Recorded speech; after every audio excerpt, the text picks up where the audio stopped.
ಕುರುಬನಾದ ನಮ್ಮ ದೇವರಿಗೆ ಮಹಿಮೆ ಉಂಟಾಗಲಿ. Amen, hallelujah.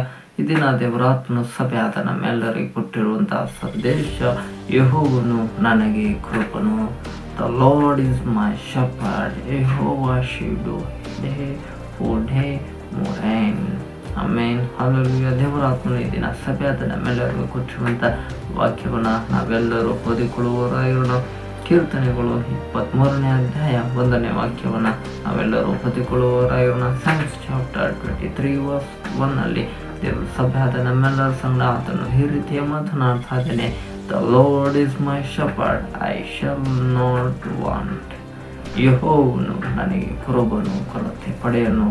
ಯೆಹೋವಾ ಶೆಪರ್ಡ್ ಮುझे ಬೂಜು.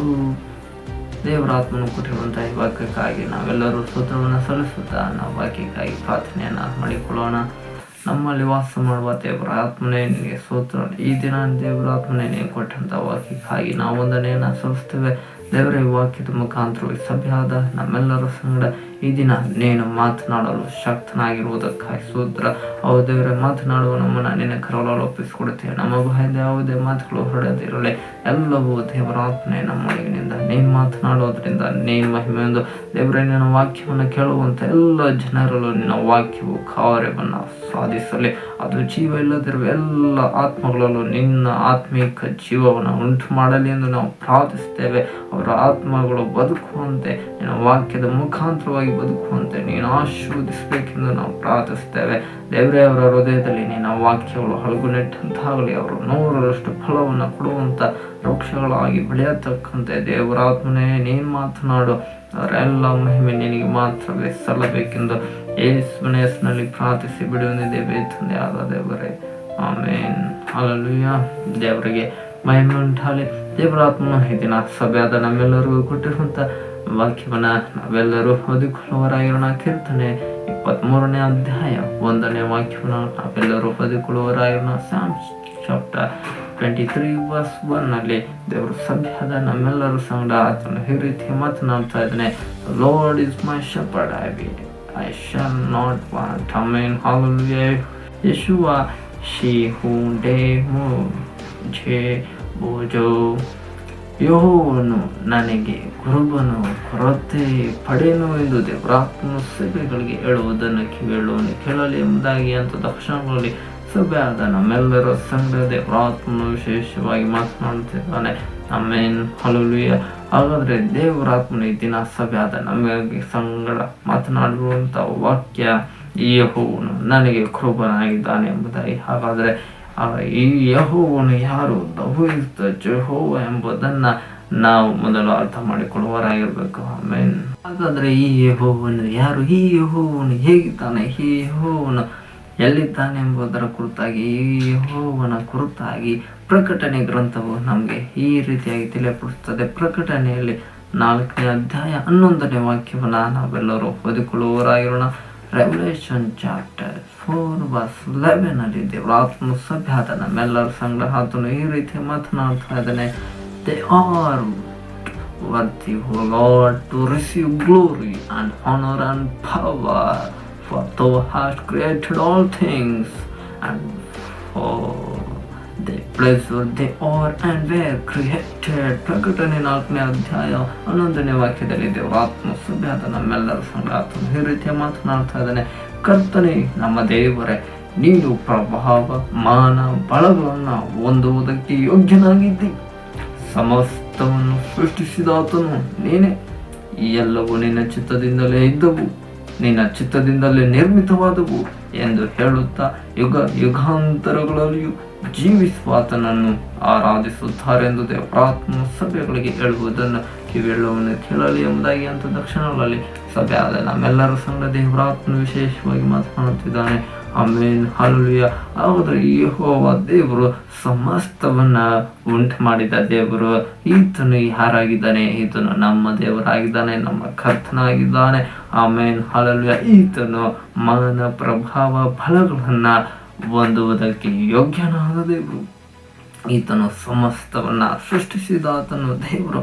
ಈತನು ಭೂಮಿಯನ್ನು ಸೃಷ್ಟಿ ಮಾಡಿದ ದೇವರು, ಈತನು ಆಕಾಶವನ್ನು ಕೂಡ ಉಂಟು ಮಾಡಿದ ದೇವರು, ಈತನ ಪರಲೋಕವನ್ನು ಸೃಷ್ಟಿ ಮಾಡಿದ ದೇವರು, ಪರಲೋಕದಲ್ಲಿರುವ ಕೋಟ್ಯಾನುಕೋಟಿ ದೇವದೂತರುಗಳನ್ನು ಕೂಡ ಸೃಷ್ಟಿ ಮಾಡಿದ ದೇವರು, ಲೋಕದಲ್ಲಿರುವ ಕೋಟ್ಯಾಂತರ ಜನರನ್ನು ಕೂಡ ಸೃಷ್ಟಿ ಮಾಡಿದ ಏಕೈಕ ದೇವರಾಗಿ ಇರುವಾತನು ನಮ್ಮ ದೇವರಾಗಿದ್ದಾನೆ. Amen, hallelujah. ಇಂಥ ದೇವರಿಗೆ ಯುಗ ಯುಗಾಂತರಗಳಲ್ಲೂ ಜೀವಿಸುವಂತ ನಮ್ಮ ದೇವರಿಗೆ ಮಹಿಮೆ ಉಂಟಾಗಲಿ. ಆಮೇನ್. ಅದು ನಂಬರ್ ಮಾತು ನಾವು ಕರೋಣ ತಟ್ಟುತ್ತಾ ದೇವನಾಮನ ಮಹಿಮೆ ಪಡಿಸುವವರಾಯೋಣ. ಆಮೇನ್, ಹಲ್ಲೆಲೂಯಾ.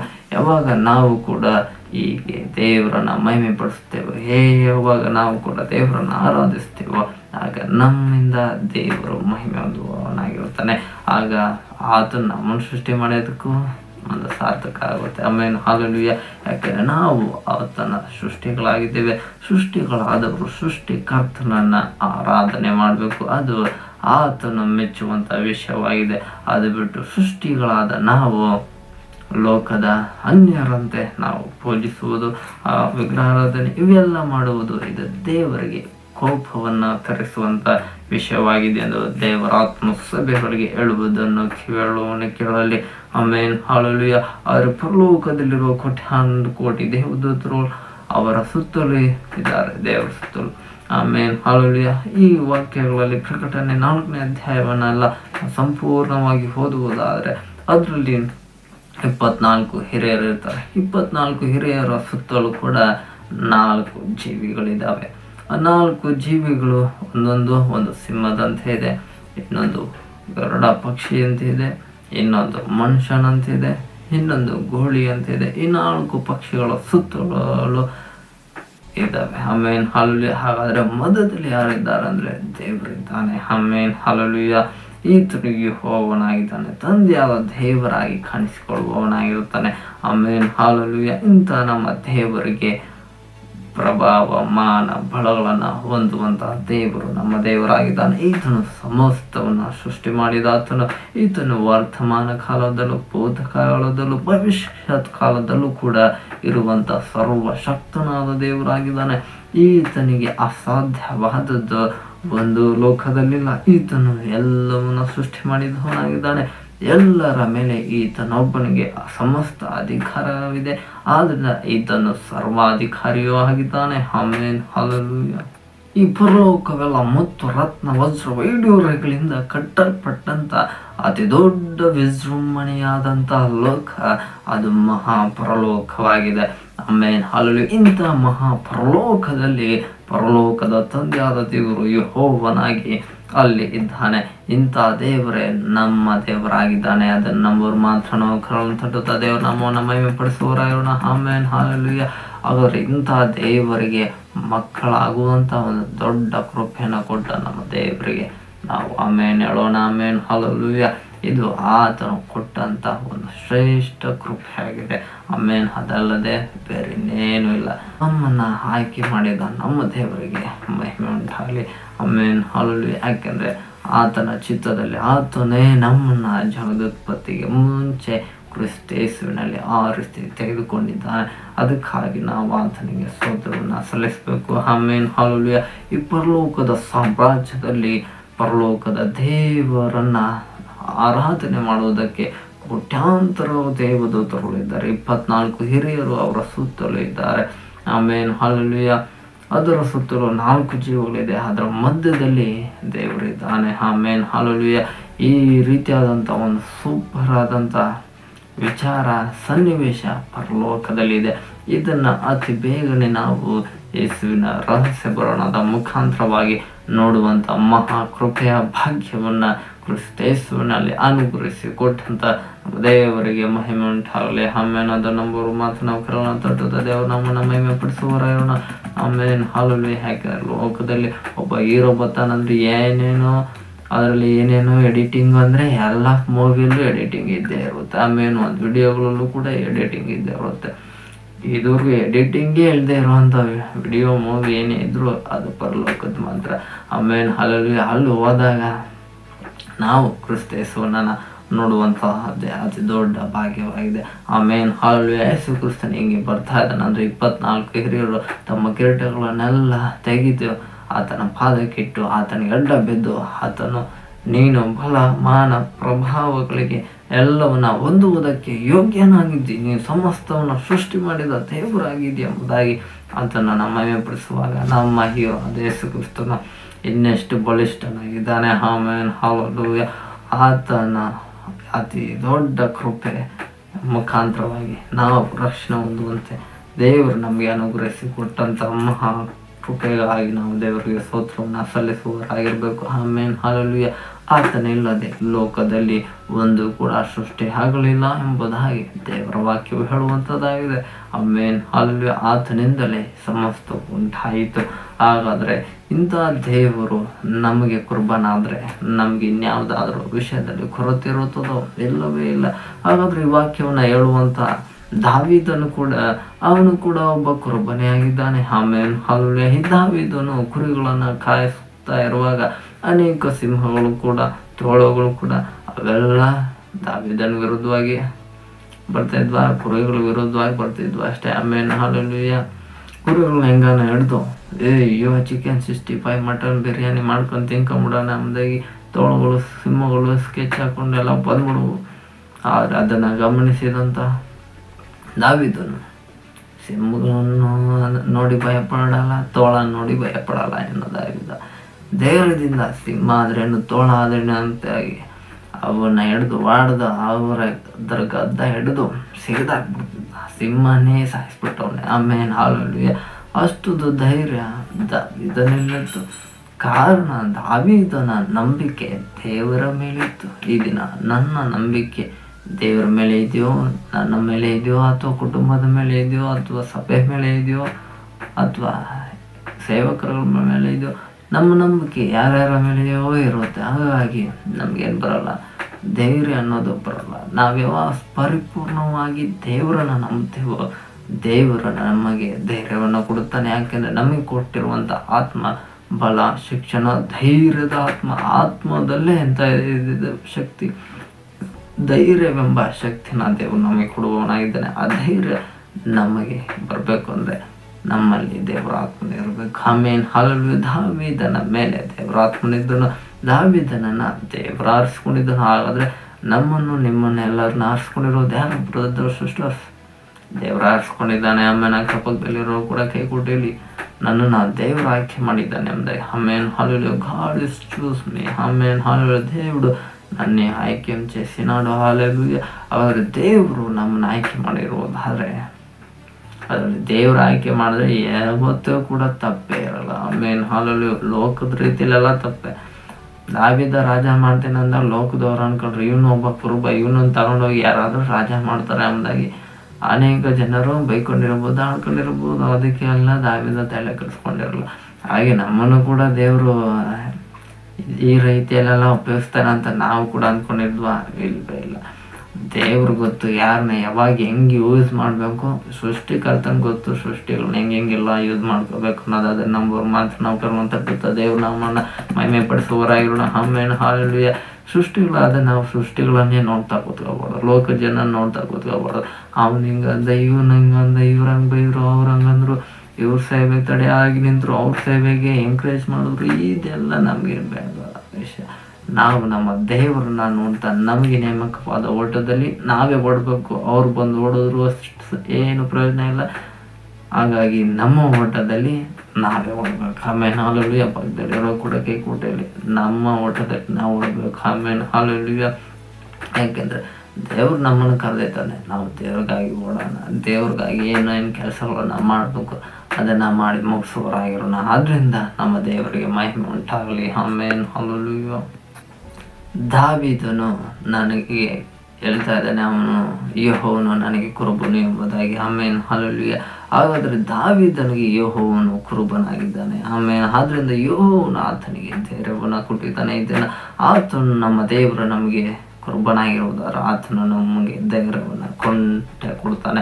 ಆದ್ದರಿಂದ ಆತನು ಬೈಬಲ್ನಲ್ಲಿ ಸಾವಿರಾರು ಸತಿ ಹೇಳ್ತಾನೆ, ನೀನು ಭಯಪಡಬೇಡ, ನೀನು ಭಯಪಡಬೇಡ. ಆಮೇನ್, ಹಲ್ಲೆಲೂಯಾ. ಮೋಶೆಗೂ ಹೇಳ್ತಾನೆ, ನೀನು ಭಯಪಡಬೇಡ, ಧೈರ್ಯದಿಂದ ಅಂತ. ಆಮೇಲೆ ಮೋಶೆ ಧೈರ್ಯ ಹೊಂದ್ಕೊಂಡ್ಮೇಲೆ ಯೆಹೋಶುವನನ್ನು ನೇಮಿಸುವಾಗ ಯೆಹೋಶುವನಿಗೆ ಮೋಶೆನೇ ಹೇಳ್ತಾನೆ, ನೀ ಧೈರ್ಯದಿಂದ ಇರು. ಸೈನ್ಯಗಳ ಕರ್ತನಾದ ಯೆಹೋವನು ನಿನ್ನನ್ನು ಆಯ್ಕೆ ಮಾಡಿದ್ದಾನೆ, ನೀನು ನಾಯಕನಾಗ್ತೀಯ, ನಿನ್ನ ಸಂಗಡ ಯೆಹೋವನು ಇರ್ತಾನೆ ಎಂಬುದಾಗಿ ಅವನು ಯೆಹೋಶುವನನ್ನು ಧೈರ್ಯಪಡಿಸ್ತಾನೆ. ಹಾಗಾದ್ರೆ ದೇವರು ಕೊಡುವಂಥ ಧೈರ್ಯ ಅದು ನಮಗೆ ಧೈರ್ಯ ಕೊಡುತ್ತೆ ಮತ್ತು ಅದು ಇನ್ನೊಬ್ಬರನ್ನು ಕೂಡ ಧೈರ್ಯಪಡಿಸುತ್ತೆ. ಅದು ಪರಲೋಕದ ಧೈರ್ಯಕ್ಕಿರುವಂಥ ತಾಕತ್ತು. ಆಮೇಲೆ ಹಾಲೆಲೂಯಾ. ಅದು ಪರಲೋಕದ ಧೈರ್ಯ ಈ ಲೋಕದ ಎಲ್ಲ ಭಯವನ್ನು ಅದು ಹೋಗಿಸುತ್ತದೆ. ಪರಲೋಕದ ಧೈರ್ಯ ಅದು ಎಲ್ಲವನ್ನ ಜಯಿಸಿದಂಥ ಧೈರ್ಯವಾಗಿದೆ. ಅದನ್ನು ಬರುವಂಥ ನಮ್ಮ ಕರುವಂಥದ್ದು ದೇವರು ನಮ್ಮನ್ನು ಮಹಿಮೆ ಪಡಿಸುವರಾಗೋಣ. ಆಮೇಲೆ ಹಾಲೆಲೂಯಾ. ಆದ್ದರಿಂದ ನಾವು ಹೊಂದಿಕೊಳ್ಬೇಕು ಅದು ಪರಲೋಕದ ಧೈರ್ಯವನ್ನು. ಆಮೇಲೆ ಲೋಕದ ಧೈರ್ಯ ಕೂಡ ಕೆಲವು ಜನರು ಅಂದ್ಕೊಂಡು ಲೋಕದ ಸ್ವಾತಂತ್ರ್ಯಕ್ಕಾಗಿ ಹೋರಾಡಿದವರು ಇದ್ದಾರೆ. ಲೋಕದಲ್ಲಿ ಅನೇಕ ದೇಶಗಳು ಸ್ವಾತಂತ್ರ್ಯ ಹೊಂದುವಾಗ ಅವೆಲ್ಲ ಏನು ಮಾಡಿದ್ವು, ಧೈರ್ಯದಿಂದ ಅಲ್ಲಿದ್ದಂಥ ಜನರು ಅನ್ಯ ಜನರೇ ಕೂಡ ಲೋಕದ ಧೈರ್ಯದ ನಿಮಿತ್ತ ತಮ್ಮ ದೇಶಗಳನ್ನು ಅವರು ಸ್ವಾತಂತ್ರ್ಯಗೊಳಿಸ್ಕೊಂಡ್ರು. ಆಮೇಲೆ ಹಾಲೆಲೂಯಾ. ಅದು ಲೋಕದ ಧೈರ್ಯವಾಗಿದೆ. ಲೋಕದ ಧೈರ್ಯ ನಮ್ಮನ್ನ ಪರಲೋಕದಲ್ಲಿ ಪ್ರವೇಶ ಮಾಡೋಕ್ಕೆ ಬಿಡೋದೇ ಇಲ್ಲ. ಆಮೇಲೆ ಹಾಲೆಲೂಯಾ. ಆದ್ದರಿಂದ ಲೋಕದ ಧೈರ್ಯ ನಮಗೆ ಇರೋದಲ್ಲ, ಮುಖ್ಯ ನಮಗೆ ಪರಲೋಕದ ಧೈರ್ಯ ಇರಬೇಕು. ಹಾಗಾದರೆ ನಮ್ಮಲ್ಲಿ ಪರಿಶುದ್ಧಾತ್ಮನಿರ್ಬೇಕು. ಈ ಪವಿತ್ರಾತ್ಮನ ನಮ್ಮಲ್ಲಿರುವುದಾದರೆ ಈತನು ನಮಗೆ ಪರಲೋಕದ ಧೈರ್ಯವನ್ನು ಕೊಡುವವನಾಗಿದ್ದಾನೆ. ಅವರಿಂದ ದೇವ ಕೇಳುತ್ತೆ, ನಾನು ನಿಮಗೆ ಧೈರ್ಯದ ಆತ್ಮವನ್ನು ಕೊಡುತ್ತೇನೆ ಎಂಬುದಾಗಿ. ಆಮೇಲೆ god is give the courage spirit. ಆಮೇಲೆ ಹಾಲೆಲೂಯಾ. ಹಾಗಾದರೆ ಧೈರ್ಯ ನೀ ಆತ್ಮನು ದೇವರು ಇಸ್ತಾడు ಮನೆಗೆ. ಆಮೇಲೆ ಹಾಲೆಲೂಯಾ. ಅವರ ಧೈರ್ಯದ ಆತ್ಮವನ್ನು ಹೊಂದಿಕೊಳ್ಳುವ ನಾವು ಧೈರ್ಯವಾಗಿ ಪರಲೋಕದಲ್ಲಿ ಪ್ರವೇಶ ಮಾಡಲು ಸಾಧ್ಯ ಆಗುತ್ತೆ. ಏನಾದರೂ ಭಯದ ಆತ್ಮ ಇದ್ದು ನಾವು ಪರಲೋಕದಲ್ಲಿ ಎಂಟ್ರಿ ಕೊಡ್ತೇವಂದರೆ ಪರಲೋಕ ದೇವರೇ ಅಡ್ಡವಾಗಿ ನಿಂತ್ಕೊಂಡ್ಬಿಡ್ತಾರೆ. ನೀನು ಲೋಕದ ಧೈರ್ಯ ಹೊಂದ್ಕೊಂಡು ಪರಲೋಕದಲ್ಲಿ ಪ್ರವೇಶ ಮಾಡೋಂಗಿಲ್ಲ, ಇನ್ನು ಎಲ್ಲಿಗೆ ಹೋಗ್ಬೇಕು, ಲೋಕಕ್ಕೆ ಹೋಗೂ ಇಲ್ಲ, ನರಕಕ್ಕೆ ಹೋಗ್ಬೇಕು ಅಂತ ಕಳಿಸ್ಕೊಡ್ತಾರೆ. ಆಮೇಲೆ ಹಾಲೆಲೂಯಾ. ಆದ್ದರಿಂದ ನಮಗೆ ಕೊಡಲ್ಪಡುವಂಥ ಆತ್ಮ ಅದು ಪರಿಶುದ್ಧ ಆತ್ಮ. ಇದು ಪರಲೋಕದಿಂದ ಬಂದಂಥ ಆತ್ಮವಾಗಿದೆ. ಪರಲೋಕದ ವಿಷಯಗಳು ಮಾತ್ರ ನಮ್ಮನ್ನು ಪರಲೋಕದ ಒಳಗೆ ಸೇರಿಸಲ್ಪಡುತ್ತವೆ. ಲೋಕದ ವಿಷಯಗಳು ನಮ್ಮನ್ನು ಸೀದಾ ಕರ್ಕೊಂಡು ಹೋಗ್ತೇವೆ ನರಕಕ್ಕೆ. ಯಾಕಂದರೆ ಅವೆಲ್ಲ ಲೋಕದಲ್ಲಿರುವ ಎಲ್ಲ ವಿಷಯಗಳು ಈಗ ಸೈತಾನನ ವಿಷಯಗಳೇ ಜಾಸ್ತಿ, ದೇವರ ವಿಷಯಗಳು ಕಡಿಮೆ ಆಗ್ಬಿಟ್ಟಿದೆ. ಆಮೇಲೆ ಹಾಲು ಅವರಿಂದಲೇ ದೇವರು ಹೇಳೋದು, ಲೋಕದಲ್ಲಿ ಬೆಲೆ ಬಹಳ ಆಗಿದೆ, ಆ ಕೆಲಸಗಾರ ಕಡಿಮೆ ಆದರೆ ದೇವ್ರ ಕೆಲಸವನ್ನು ಮಾಡುವಂಥವ್ರು ಕೂಡ ಕಡಿಮೆ ಆಗಿದ್ದಾರೆ. ಲೋಕದ ಕೆಲಸ ಮಾಡೋರು ಸಿಕ್ಕಾಪಟ್ಟೆ ಆಗಿಬಿಟ್ಟಿದ್ದಾರೆ. ಅದರಿಂದ ದೇವ್ರು ಹೇಳ್ತಾ ಇದ್ದಾನೆ, ನೀವು ಲೋಕದ ಕೆಲಸಕ್ಕಿಂತ ಪರಲೋಕದ ಕೆಲಸಗಳನ್ನು ಮಾಡುವವರಾಗಿರ್ಬೇಕೆಂದರೆ. ಆಮೇಲೆ ಹಾಲಲ್ಲಿ ಯೇಸು ಕೂಡ ತನ್ನ ಶಿಷ್ಯರನ್ನು ಕಳಿಸ್ಕೊಡುವಾಗ ಹೇಳ್ತಾನೆ, ಇನ್ನು ಮುಂದೆ ಲೋಕಕ್ಕೋಸ್ಕರ ಹೋಗಿ ದುಡ್ಕೊಂಡು ಆರಾಮಾಗಿ ಜೀವನ ಮಾಡ್ಕೊಂಡು ನಿಮ್ಮ ಹೆಂಡತಿ ಮಕ್ಕಳನ್ನ ಸಾಕೊಂಡಿದ್ಬಿಡ್ರಪ್ಪ, ಹೆಂಗೋ ನಾನು ಪರಲೋಕಕ್ಕೆ ಹೋಗ್ತೀನಿ ಅಂತ ಏನಾದರೂ ಹೇಳಿದ್ರೆ, ಇಲ್ಲ ನೀವು ಲೋಕದ ಕಟ್ಟ ಕಡೆಗೆ ಹೋಗಿ ಸ್ವಾರ್ಥೇನೋ ಸಾರಿರಿ ಎಂಬುದಾಗಿ ಹೇಳ್ತಾನೆ. ಹಾಗಾದರೆ ಯಾವುದು ಈ ಸ್ವಾರ್ಥ? ಪರಲೋಕದ ಸುವಾರ್ತೆ ಹೊರತು ಲೋಕಕ್ಕೋಸ್ಕರ ಹೋಗಿ ಸೇವೆ ಮಾಡಿ ಎಂಬುದಾಗಿ ಯೇಸು ಶಿಷ್ಯರನ್ನ ಕಲಿಸಲಿಲ್ಲ. ಪರಲೋಕದ ಸೇವೆ ಸುವಾರ್ತೆನ ಮಾಡುವುದಕ್ಕಾಗಿ ಲೋಕದಲ್ಲೆಲ್ಲ ಲೋಕದ ಕಟ್ಟ ಕಡೆವರೆಗೂ ಹೋಗಿ ನೀವು ನನ್ನ ಸೇವೆಯನ್ನು ಮಾಡುವವರಾಗಿರಿ ಎಂಬುದಾಗಿ ಆತನು ಅವರನ್ನು ಕಳಿಸ್ಕೊಂಡಾಗಿದ್ದಾನೆ. ಅಂಥ ಪರಲೋಕದ ಧೈರ್ಯವನ್ನು ಹೊಂದಿದ ಶಿಷ್ಯರು ಕೂಡ ಪರಲೋಕದ ಸುವಾರ್ತೆನ ಸಾರುವುದಕ್ಕಾಗಿ ಲೋಕದ ಕಟ್ಟ ಕಡೆಯವರೆಗೂ ನಮ್ಮ ದೇಶದವರೆಗೂ ತಮಿಳುನಾಡುವರೆಗೂ ಬಂದು ಸೇವೆ ಮಾಡಿದ್ದಾನೆ. ಅದಕ್ಕಾಗಿ ನಾವು ಕರೋನಾ ತಟ್ಟುತ್ತಾ ದೇವರ ನಾಮವನ್ನು ಮಹಿಮೆ ಪಡಿಸುವವರಾಗಿರೋಣ. ಆಮೇಲೆ ಹಾಲೆಲೂಯಾ. ಯಾಕಂದರೆ ಈ ದೇಶದಲ್ಲೂ ಕೂಡ ಕಾಲಿಡಬೇಕಂದ್ರೂ ಕೂಡ ಒಂದು ಪರಲೋಕದ ಧೈರ್ಯ ಇರಬೇಕು. ಆಮೇಲೆ ಹಾಲೆಲೂಯಾ. ಯಾಕಂದರೆ ಈಗಿನ ಕಾಲದಲ್ಲಿ ಫ್ಲೈಟು ಹೆಂಗೋ ಬಂದು ಹೋದರು, ಆದರೆ ಹಳೆ ಕಾಲದಲ್ಲಿ ಬಹಳ ಕಷ್ಟ. ಆ ದೇಶದಿಂದ ಈ ದೇಶಕ್ಕೆ ಬರೋದೇ ಸಾವಿರಾರು ಕಿಲೋಮೀಟರ್ಗಳ ಪ್ರಯಾಣ, ಅತಿ ಕಠಿಣವಾದ ಪ್ರಯಾಣವಾಗಿತ್ತು ಆ ಕಾಲದಲ್ಲಿ. ಆಮೇಲೆ ಹಾಲೆಲೂಯಾ. ಅಂಥ ಕಠಿಣವಾದ ಪ್ರಯಾಣವನ್ನು ತೋಮನು ಧೈರ್ಯದಿಂದ ನಾನು ನನ್ನ ದೇವರಿಗಾಗಿ ನಾನು ಪ್ರಯಾಣವನ್ನು ಆರಂಭಿಸ್ತೇನೆ ಎಂಬುದಾಗಿ ಅವನು ಇಸ್ರಾಯೇಲ್ ದೇಶದಿಂದ ತನ್ನ ಪ್ರಯಾಣವನ್ನು ಭಾರತ ದೇಶದವರೆಗೂ ಬಂದು ತಲುಪಿದ್ದನು. ಆಮೇಲೆ ಹಾಲೆಲೂಯಾ. ಆದ್ದರಿಂದ ನಮ್ಮ ದೇಶಕ್ಕೆ ಮೊಟ್ಟ ಮೊದಲನೇ ಶತಮಾನದಲ್ಲೇ ದೇವರ ಸುವಾರ್ತೆಯು ಸಾರಲ್ಪಟ್ಟಿತ್ತು. ಆಮೇಲೆ ಹಾಲೆಲೂಯಾ. ಹಾಗಾದರೆ ಯಾವಾಗ? ಇನ್ನು ಬ್ರಿಟಿಷರೇ ಕಾಲಿಡೋಕ್ಕಿಂತ ಮುಂಚೆ ಯಾರಿಟ್ಟಿದ್ದು? ಸ್ತೋಮನ್. ಹಾಗಾದ್ರೆ ಅವಾಗಲೇ ಸುವಾರ್ತೆ ಬಂತು ಅಂತ ನೀವು ನಂಬ್ತೀರಾ? ಅದು ಕೂಡ ಇನ್ನೂ ಗ್ರೇಟ್. ಆದ್ರೆ ಅದಕ್ಕಿಂತ ಮುಂಚೆ ದೇವರ ಸ್ವಾರ್ತೆ ಬಂತು. ಆಮೇನ್ ಹಾಲೆಲೂಯಾ. ಅದು ಯಾವ್ದ್ರ ಮುಖಾಂತರವಾಗಿ ಬಂತಲ್ಲಿ ನೋಡ್ತೇವೆ, ಹಿಂದೂಸ್ತಾನ್ ಎಂಬುದಾಗಿ ದೇವರ ವಾಕ್ಯವು ಅಲ್ಲಿ ಬರೆಯಲ್ಪಟ್ಟಿದೆ. ಹಾಗಾದ್ರೆ ನಮ್ಮ ಭಾರತ ದೇಶಕ್ಕೆ ಸುವಾರ್ತೆ ಕ್ರಿಸ್ತ ಪೂರ್ವ ಕಾಲಘಟ್ಟದಲ್ಲೇ ದೇವರ ವಾಕ್ಯವು ಸುವಾರ್ತೆಯು ತಲುಪಲ್ಪಟ್ಟಿದೆ. ದೇವರ ವಾಕ್ಯವು ನಮ್ಮ ದೇಶಕ್ಕೆ ಬಂದಿದೆ. ಆದ್ರಿಂದ ನಮ್ಮ ದೇಶದ ಹೆಸರೇ ಸತ್ಯವೇದದಲ್ಲಿ ಇದೆ, ಬೈಬಲ್ನಲ್ಲಿ ಇದೆ. ಆಮೇನ್ ಹಾಲೆಲೂಯಾ. ಇದೆಲ್ಲ ಗೊತ್ತಿಲ್ಲದೆ ಇರುವಂತ ಕೆಲವರು, ಇವರು ಬ್ರಿಟಿಷ್ ಜನರು, ಇವರು ಹೊರದೇಶದ ಜನರು, ಇವರ ದೇವರು ಹೊರದೇಶದ ದೇವರು ಎಂಬುದಾಗಿ ಹೇಳ್ತಾರೆ. ಆಮೇನ್ ಹಾಲೆಲೂಯಾ. ನಮ್ಮ ದೇವರೇ ಭಾರತ ದೇಶವನ್ನು ಸೃಷ್ಟಿ ಮಾಡಿದ್ದು ನಮ್ಮ ದೇವರೇ, ಅಮೇರಿಕ ಸೃಷ್ಟಿ ಮಾಡಿದ್ದು ನಮ್ಮ ದೇವರೇ, ಇಡೀ ಭೂಮಂಡಲವನ್ನ ಸೃಷ್ಟಿ ಮಾಡಿರೋದು ದೇವರೇ. ಆಮೇನ್ ಹಾಲೆಲೂಯಾ. ಆತನು ಎಲ್ಲರಿಗೂ ದೇವರು ಆಗಿದ್ದಾನೆ. ಆತನ ಒಬ್ಬನೇ ನಮ್ಮೆಲ್ಲರ ರಕ್ಷಕನು ವಿಮೋಚಕನು ಆಗಿರುವ ಕ್ರಿಸ್ತೇಸು ಆಗಿದ್ದಾನೆ. ಅದನ್ನು ನಂಬೋರ್ ಮಾತ್ರ ನಾವು ಕರುವನ್ನು ತಟ್ಟುತ್ತಾ ದೇವರು ನಮ್ಮನ್ನು ಮಹಿಮೆ ಪಡಿಸುವರಾಗಿರೋಣ. ಆಮೇನ್ ಹಾಲೆಲೂಯಾ. ನಮ್ಮ ತಂದೆಯಾದ ದೇವರು ಯೇಸು ಕ್ರಿಸ್ತನಾಗಿ ಪರಿಶುದ್ಧಾತ್ಮನಾಗಿಯೂ ತ್ರಯೇಕತ್ವವನ್ನು ಹೊಂದಿದ ದೇವರಾಗಿ ಕಾಣಿಸಿಕೊಳ್ಳುವವನಾಗಿದ್ದಾನೆ. ಆಮೇನ್ ಹಾಲೆಲೂಯಾ. ಆದ್ರಿಂದ ಆತನು ಸಮುದ್ರವನ್ನೇ ಗದರಿಸ್ತಾನೆ, ಸಮುದ್ರವನ್ನೇ ಶಾಂತ ಆಗು ಎಂಬುದಾಗಿ ಹೇಳ್ತಾನೆ. ಒಂದೇ ಮಾತು, ಸಮುದ್ರ ಶಾಂತವಾಯ್ತು. ಅವಾಗ ಬಿರುಗಾಳಿ ಬೀಸ್ತಾ ಇರುತ್ತೆ. ಯೇಸು ಕ್ರಿಸ್ತನ ಹಡಗಿನಲ್ಲಿ ಪ್ರಯಾಣ ಮಾಡುವಾಗ ಬಿರುಗಾಳಿಯನ್ನ ನೋಡಿ ಗದರಿಸ್ತಾನೆ, ಬಿರುಗಾಳಿ ಸೈಲೆಂಟ್ ಆಗಿರೋನೇನು ನಮ್ದೇ ಒಂದು ಮಾತಾಡೋದಕ್ಕೆ ಬಿರುಗಾಳಿ ಬಿಸ್ತಿರೋದೆಲ್ಲ ಶಾಂತವಾಗುತ್ತೆ. ಆಮೇಲೆ ಹಾಲೆಲೂಯಾ. ಹಾಗಾದ್ರೆ ನಮ್ಮ ದೇವರು ಹೇಳುವಂತ ಒಂದೊಂದು ಮಾತಿಗೂ ಬಹಳ ಬೆಲೆಯಿದೆ. ಆಮೇಲೆ ಹಾಲೆಲೂಯಾ. ನಮ್ಮ ದೇವರು ಹೇಳುವಂತ ಒಂದೊಂದು ಮಾತು ಕೂಡ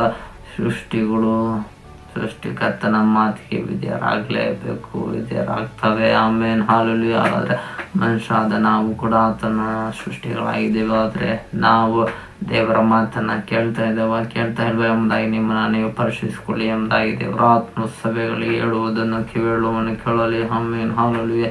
ಯಾಕೆಂದ್ರೆ ನಮ್ಮ ದೇವರ ಮಾತುಗಳನ್ನು ನಾವು ಮೀರಿ ನಡೆಯಬಾರದು. ಆಮೇನ್ ಆತನ ವಾಕ್ಯಕ್ಕೆ ವಿಧೇಯರಾಗಿ ನಡೆಯುವವರಾಗಿರ್ಬೇಕು. ಆತನ ವಾಕ್ಯವು ನಮಗೆ ಇಬ್ಬಾಯ ಕತ್ತಿಗಿಂತ ಹರಿತವಾಗಿ ಆತನ ವಾಕ್ಯಗಳು ಇದ್ದೇ ಇರುತ್ತವೆ. ಆತನ ವಾಕ್ಯವು ನಮಗೆ ಜೀವವನ್ನು ಉಂಟು ಮಾಡುವಂಥದ್ದಾಗಿದೆ.